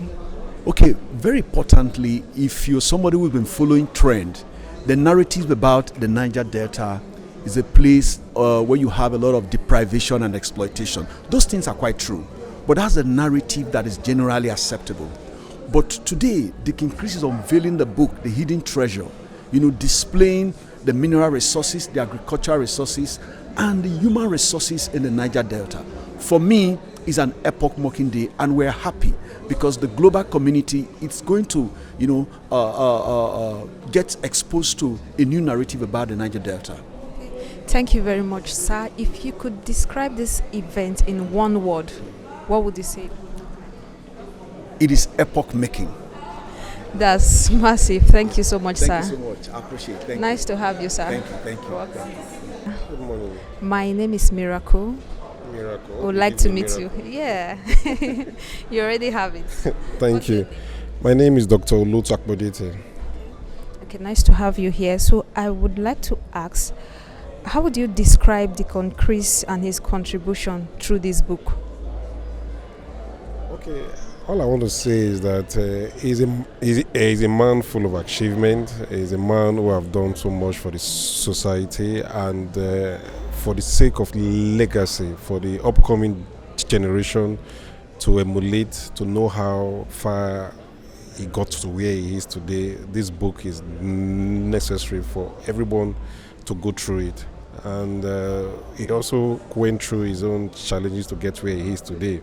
So people who too may be going through challenges, it's a light that people need to emulate. And that's why this book is a good one. I appreciate him and send my congratulations to him. Thank you so much, sir. So what are your expectations from this book launch today? My expectation from this book launch is that there is hope. If he can do it, we too can do it. If he can do it, the younger generation who are coming up will see him as a light that they should emulate. So it's a good one, and for posterity's sake, the book is necessary for it to be launched, for people to learn how he went through life to achieve what he has achieved today. Thank you so much, sir. Lastly, in one word, what would you describe this event to be like? One word, excellent. Thank you so much, sir. Thank you. Morning, my dear. My name is Miracle. Would like to meet you, sir. Okay, my name is Engineer Gambo Daniel Balarabe. I am the National Coordinator of Community Structure Foundation for Good Governance. Thank you so much, sir. Would like to know, what does today's unveiling means to you personally? This book written by Deacon Chris is a book worth reading. If you look at the foreword, you will understand that Deacon Chris has taken a lot of time and research into the deep treasures of the South. All right, this opens up opportunity not just to our local entrepreneurs or local businessmen, but international community, because some of these treasures are hidden. A lot of people out there don't know we have them, but this book have now opened up what we have that people internationally can tap, and actually it opens the gateway to not just Delta State but the South. Okay, if you could describe this event in one word, what would it be? Fantastic. Thank you so much for your time. Truly appreciate it. We would like to meet you. Okay, I'm Mr. Deniran from Warri, Delta State. Nice to meet you, sir. We would like to know, what part of today's event are you looking forward to? Everything in totality, because the event as a whole is awesome, and it is going to unveil a lot of expectation, especially from those of us from the Niger Delta area. So what does the unveiling mean to you? It means a lot, bringing me to the front burner, of the issues of the Niger Delta, of the wealth of the Niger Delta, and that we are peculiar people, as stated in the Bible. Okay, how would you describe the significance of this book in Nigeria? Very, very. Yeah, it's on that word, say, look at the goose that lays the golden egg. Pay attention to it. So lastly, I would like to ask you to describe this event in one word. In one word. In one word. Do you know the writer of the book? He's a great man. So you don't expect anything little from a great man. So it's a very great thing, encompassing the progress of the individual and the collective. Okay, so I would want to ask a question related to the Niger Delta, and it will be, in your view, what is the biggest hidden treasure of the Niger Delta beyond oil? Good. You see, the Niger Delta belongs to the zone, that has great agricultural potential that the people don't know. Do you know in the Niger Delta that, the cultivation of cereals and other expensive crops can be done 3 times a year? 3 times a year. All you need, bring the experts in, like myself, plow the ground, put in the technology. While others are getting 1 yield, you are getting 3 yields. Isn't that not wonderful? So the oil is not the major thing. The oil is just an additional to tell the people that Niger Delta, like I've earlier said, are peculiar people. Great. Thank you so much for your time. Truly appreciate it. Good morning, ma'am. My name is Miracle. Would like to meet you. Okay, my name is Antoinette Obioebi. I'm a lawyer. Nice to meet you, ma'am. So would like to ask you, what does this event mean to you personally? What does the unveiling mean to you? It feels to me like an eye-opener into the hidden treasures of the Niger Delta. Of course, Niger Delta is known for its, gold, black gold, and all of that. And then, so for me, it looks like, okay, the author has done a lot of research, and we'll be opening our eyes to a whole lot to see and all that. So for me, it's like, okay, let me come and see what he has researched about, what he wants to reveal about the Niger Delta. Thank you, Ma. I would also want to ask you, how would you describe the significance of this book to Nigeria at this time? It's a well-researched book from the little. I'm yet to go into the whole content, the core of it. But I think it's very significant because there's been issues, and stagnated developments and all of that. And so with this, I think policymakers should be able to have good feelers of what's obtained and all of that, and then find ways to move forward, from where we are right now. And I also know that he's trying to say, do not just look at only black gold, do not just look at the oil, look at agriculture, because before oil was discovered, there was agriculture. And so now that and then even after oil, there'll still be more opportunities. So why don't you open your eyes to look at that? So that's what I have gathered so far from, my view of the book. So it's something to read, and then we'll see what he's revealing to us. Yeah. Thank you, Ma. So in one word, how would you describe this event in one word? Needed. Needed. Thank you, Ma. That will be all for now. Good morning, sir. My name is Miracle. We would like to meet you. Good morning. My name is El-Rufai. I'm the National Public Secretary of the Social Democratic Party. Okay, sir. I would like to know what part of today's event are you looking forward to? The whole of the event, the public presentation, and to listen to people speak about the program, the man himself, our beloved Deacon Chris, and the great work he's doing, and the core of the main essence of the work, the book, talking about the Niger Delta. So I would like to ask, how would you describe the significance of this book to Nigeria at this time? Well, it holds a great deal of significance to the Nigerian situation, looking at the very important role the Niger Delta has played over the years in our course, the trajectory of our nation building, the human resource, that the Niger Delta has blessed Nigeria with, the humongous natural resource, the oil, not just the oil, the people, and the Niger Delta being the heartbeat of the Nigerian economy. And so the significance of the book is essentially seen around the issues of the richness of the Niger Delta, the role it has played over time, and the role it will still play in the years ahead. Thank you so much, sir. If you can describe this event in one word, what would you say? Oh, great. Thank you so much, sir, for having you us. very much. You're welcome, sir. Good morning, sir. Good morning. My name is Miracle. I would like Nice to meet you. Miracle. Thank you, sir. My name is Joshua Audo Agana. I'm a member representing Lavu Mokwa Edati Federal Constituency from Niger State. I'm in the House of Representatives. Okay. Thank you so much, sir. I would like to ask, what does today's unveiling of the book, The Hidden Treasure, means to you personally?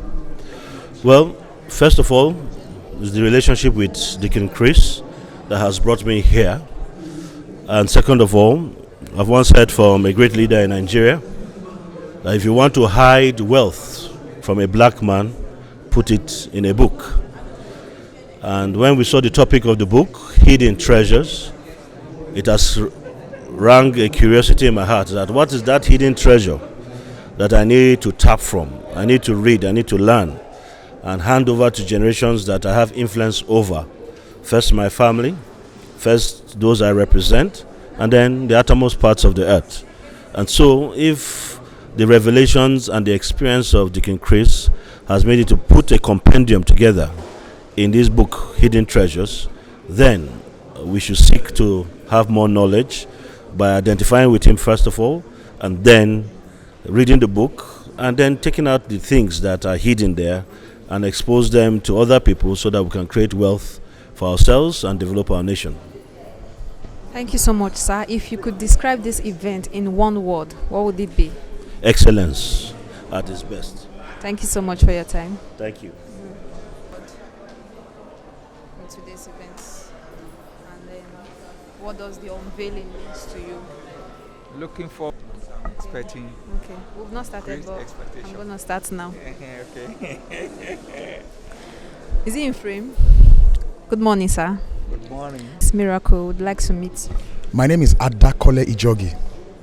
Nice to meet you, sir. So I would like to ask, what does today's event, what does today unveiling means to you personally? Well, personally, there are two things. Firstly, is a show of support to a friend and a very, very credible Nigerian, a Nigerian with integrity, with capacity and competence. And then for some of us, the second leg of it is when we hear the name of the book, Hidden Treasures. As a man who is in the altar of God, I think it's something that I would really love to have, or a book that I would really love to read, because Deacon Chris is somebody of solid mind and it will mean so much to many other Nigerians.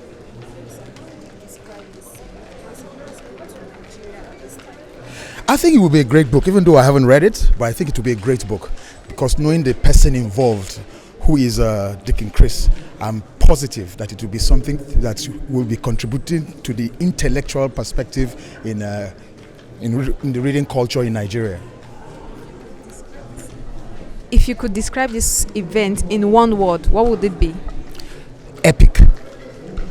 Thank you so much, sir. I truly appreciate it. You're very welcome. Enjoy your stay. Your Excellency, distinguished invited guests, ladies and gentlemen, the time allotted for our tea break has elapsed.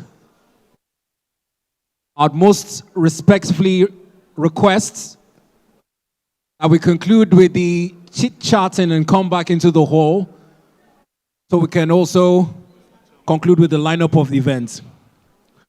Mr. Chairman, sir, please can you do us the honors of leading the delegation and our most distinguished invited guests back into the hall so we can conclude on proceedings.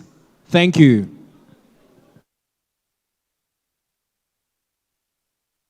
We'll still be taking our final batch of messages and donations in support of the book in a bit. So if you still haven't gotten the slip, you can kindly request. The book stand is at the entrance to the hall, where you can pick up a copy and also make your donations in private, should you choose to do so.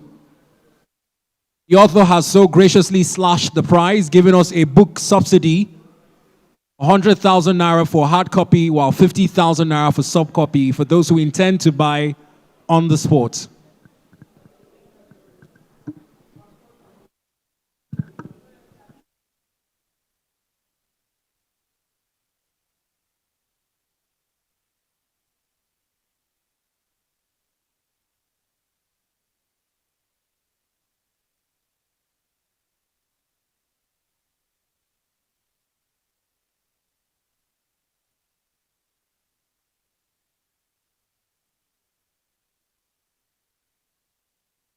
Please, invited guests, kindly make your way back into the hall so we can take the closing formalities.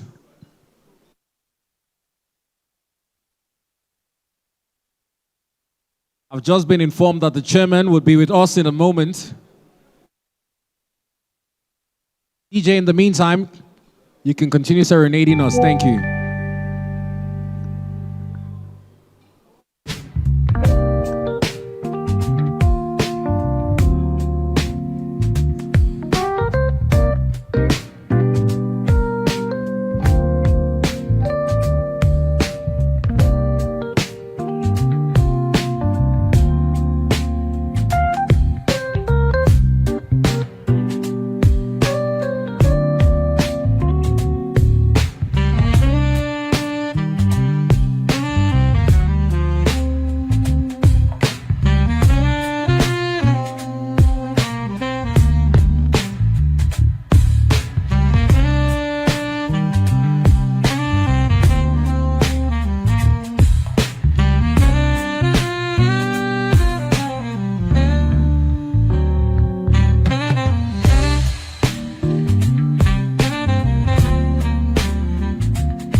All right, DJ, thank you.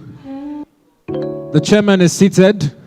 Very distinguished invited guests will return to take concluding donations. Before we move to closing formalities, just a reminder, there's still more copies of the book on hand should you choose to purchase. Mr. Chairman, sir, with your kind permission, I would like to proceed to invite to the podium Engineer DB Gambo, the National Coordinator, Community Structured Foundation for Good Governance, for his donation at this moment. Please, if your hands are not too busy, please put them together as Engineer DB Gambo makes his way forward, please. Thank you.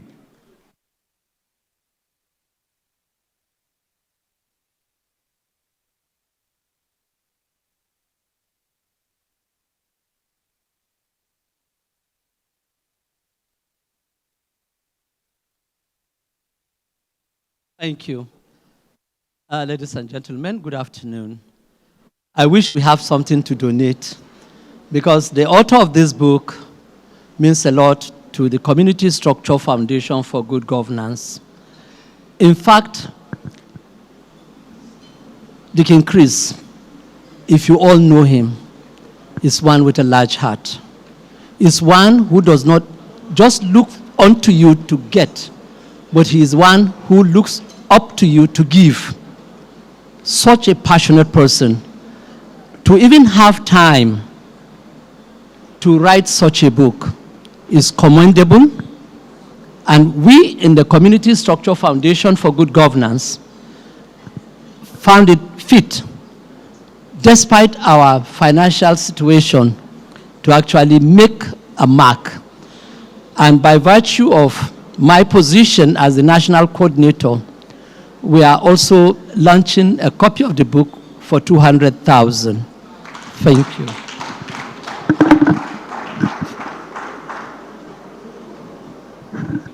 Please, a resounding round of applause for Engineer DB Gambo, National Coordinator, CSF Nigeria rather. Thank you. We did tell you that the hidden treasure of the Niger Delta is beyond minerals and oil, more so the human potential of the region. And I did tell you about the beauties of Niger Delta women. They're industrious, they're hardworking, and indeed when the good scriptures talked about virtuous women, it did well to capture the Niger Delta women at this moment. At this point in time, I'd like to request representatives of the Anyoma Women Group to come forward, make their donation and presentation, because they also are adorned in beautiful hand-woven fabrics, which they hope to promote as one of the hidden treasures of the Niger Delta. A round of applause for them. Thank you so much for this opportunity. I'd like to appreciate all the dignitaries and all protocol duly observed. From what was reviewed from the book, if you look at me very well, from here down, this is one of the hidden treasure called Alquacha. This is one of the hidden treasure in Niger Delta region. Well-crafted, handmade, from the roots to the top, and from every rope, every tribe, every tree you see on it is made. So we want to tell you that we are beyond oil and gas. We have human capacity very well deposited in Niger Delta, just like the women of Anyoma. Thank you so very much, and we love you. Thank you very much. Anyoma Women Forum Worldwide. Aquacha. The fabric of purity. For those who want it broken down in more simpler English. But it's very symbolic in terms of where Nigeria's textile industry is headed to. These are some of the rich cultures that draws visitors from far and near to come and see the beauty of the Niger Delta for themselves. At this point in time, with your kind permission, Mr. Chairman, let's kindly give some of the dignitaries more time to return back from their tea break before we move into closing formalities. DJ, in the meantime, whilst we await the return of the author and other dignitaries, let's just have some music play on the background before we take the closing formalities, with particular recourse to the national anthem. Thank you.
the author and his wife with the Anioma Women Worldwide. A brief photo session. If there are any other groups that want to join the author and his family for a quick photograph, we can do so now. After which we'll be taking a vote of thanks by Deacon Chris EOIA Foundation. If we have any other group present that wish to take a photograph with Deacon and his family on the occasion of his book launch.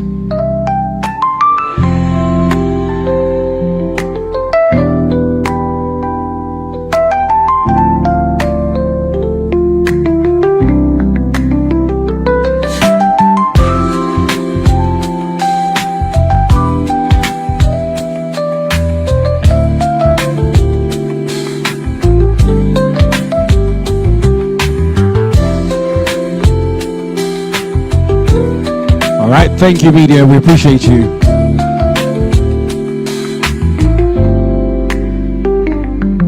Anioma Women Forum Worldwide, thank you very much. We appreciate you. Chairman, distinguished ladies and gentlemen, invited guests, before you take your leave, let's take the vote of thanks from Deacon Chris EOIA on the occasion of the book launch. Thank you.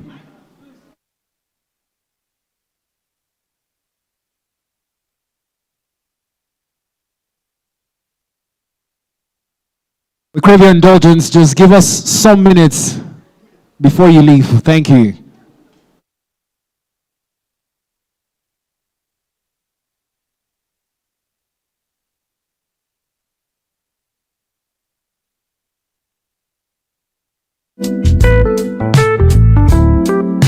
All right, thank you, media.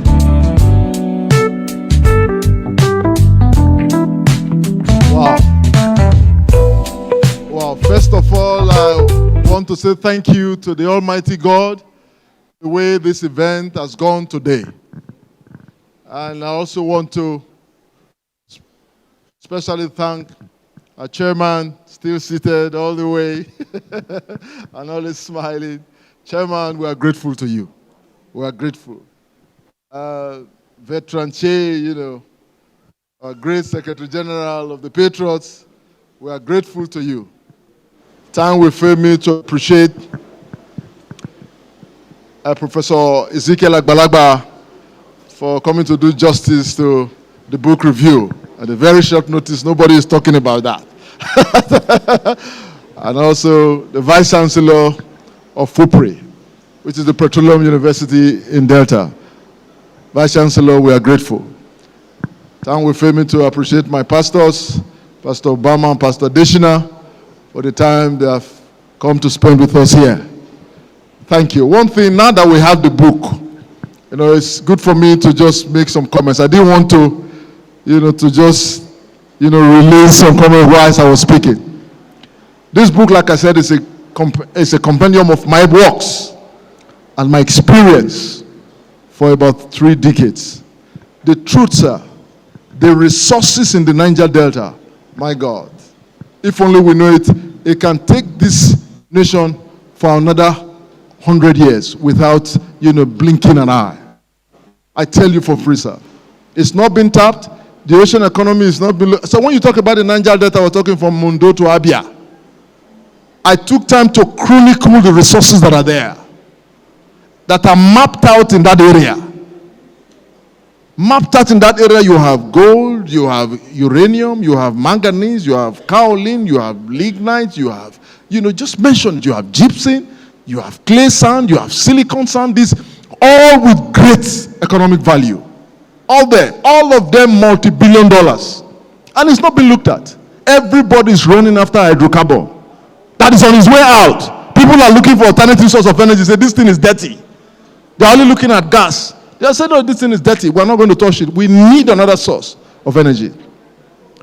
So I've taken time to chronicle those things that are there.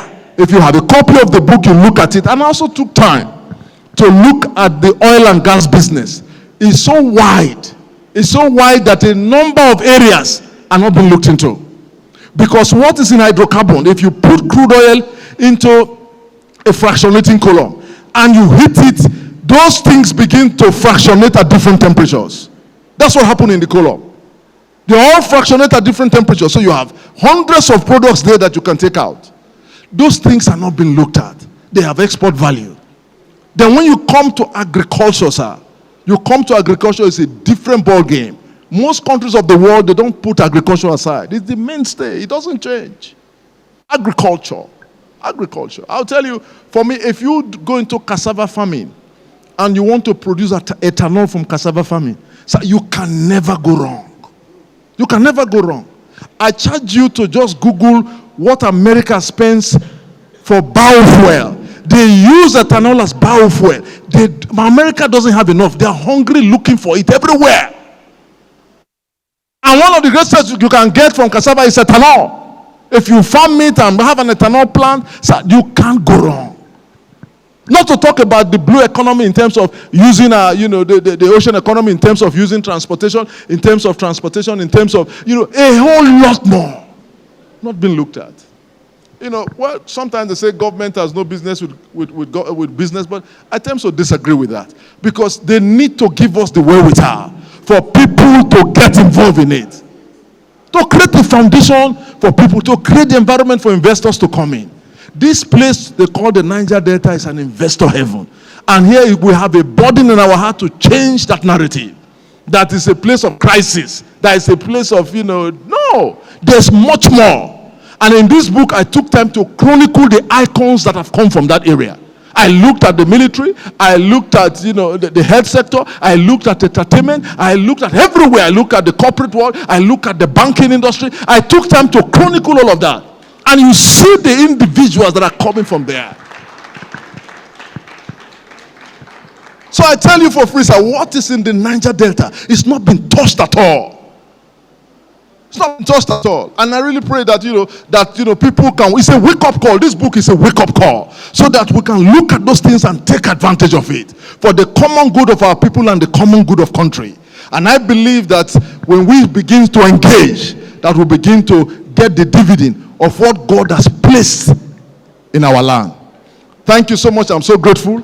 I'm grateful to everyone for coming to be a part of this event. My Anyosha women, I greet you all. I thank you so much for coming. I thank my brothers for the Urobo people in Abuja. They are here. My families, they are here. I'm so grateful to everyone. I'm grateful to my friends. Ediale, you can't be there, Ediale, and don't make a donation. Come on, make a public donation here. Before I call for prayer, for closing prayer, come. You can't be here in this event and you are not making any. Come and tell the people. You can't escape. Ediale, come. Because today I don't have the permission to go around. You know what I can do now? I can be a great fundraiser, sir. But today I'm not permitted to move. When I move, they say sit down. When I sit down. When I became the 47th president of the Rotary Club of Warri, oh my God, people were there. The kind of funds we raised. Because that is the first time I will go into the public to ask for funds. All my life, I've been giving. All my life, I've been giving. I give to any cause that I think that is good. All my life. But that was the first time I will go to the public to ask. And this one is the second time. Ediale, what are you supporting this book with? I know, don't tell me because you just lost your mother. No, tell me. My friend. Thank you very much. I will say big congratulations. For the past 24 years, I found him a brother from another mother. So it has been so lovely. He could change a lot of things. He's the only human being on earth that can make donation on my behalf and I will pay. The only human being. He will say you are supposed to be in this program because of one or two reasons you are not here. But on your behalf, I make a donation of 10 million, 20 million, I will pay. We won't dispute it. Whether my mother have gone to meet with the Lord or not, that have nothing to do with this occasion. Because where the money is going to. He is also a very big fan of my foundation. I also have a Kennedy Ediale Foundation, which is KEF. Because of that, I'll give you 2 million. Woo! Thank you. Thank you. Thank you. I'm so grateful to you, Kennedy. Always a pleasure to have you in the house. Thank you so much. I think I've done justice to that.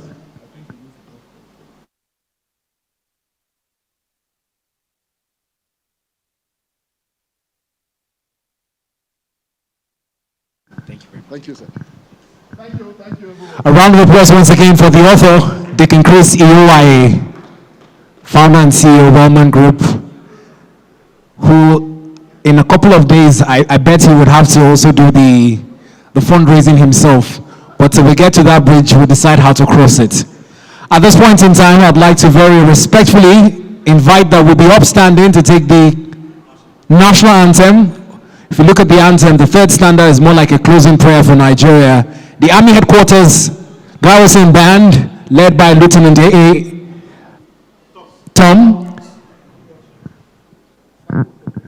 Once I start to move for donations begin to move. My sister here is the immediate past president of the Rotary Club of Warri. I am the 47th president, current president of the Rotary Club of Warri. She was the 46th president, so she handed to me. She said she can. She came all the way yesterday to be part of this event. And as we are closing out, she said, no, I can't be here and don't give a donation. Regina Edukugo, thank you so much, ma'am.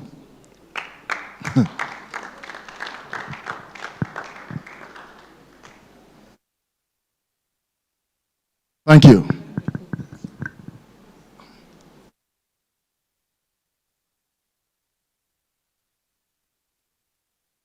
Thank you for permitting me to be on the platform to appreciate the Yewari family, Deacon and Deaconess, Mrs. Yewari, and thanks for everybody that is here. I'm part of this family. I cannot be here and without identifying myself. I'm the immediate past president of Rotary Club of Warri, Rotary Regina Edukugo.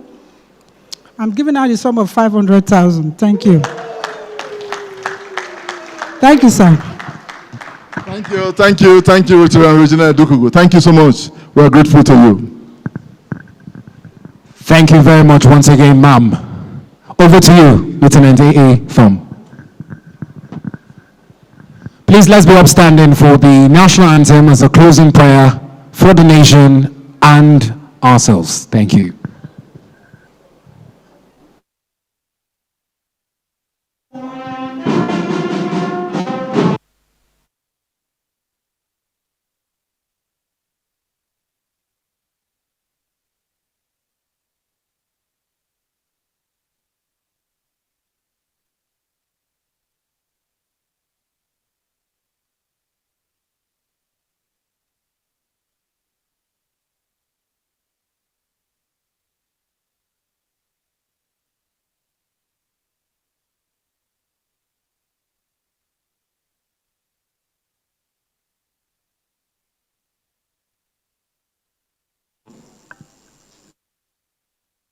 Thank you very much.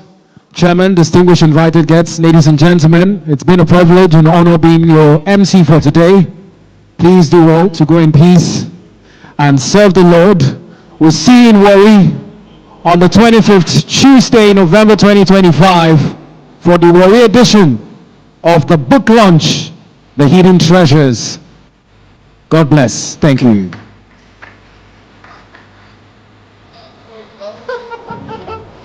This is my big sister, not just sister by blood. You know, my big sister says she can. She's just come. She's been around, but she stepped out.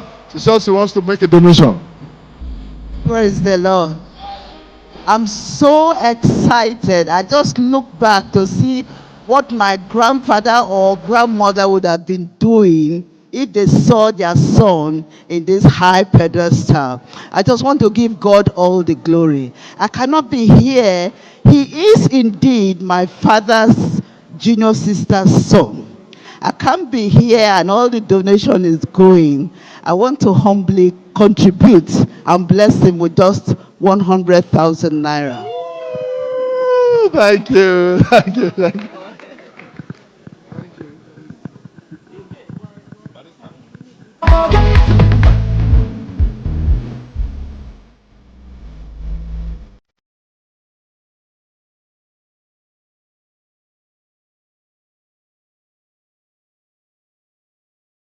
you.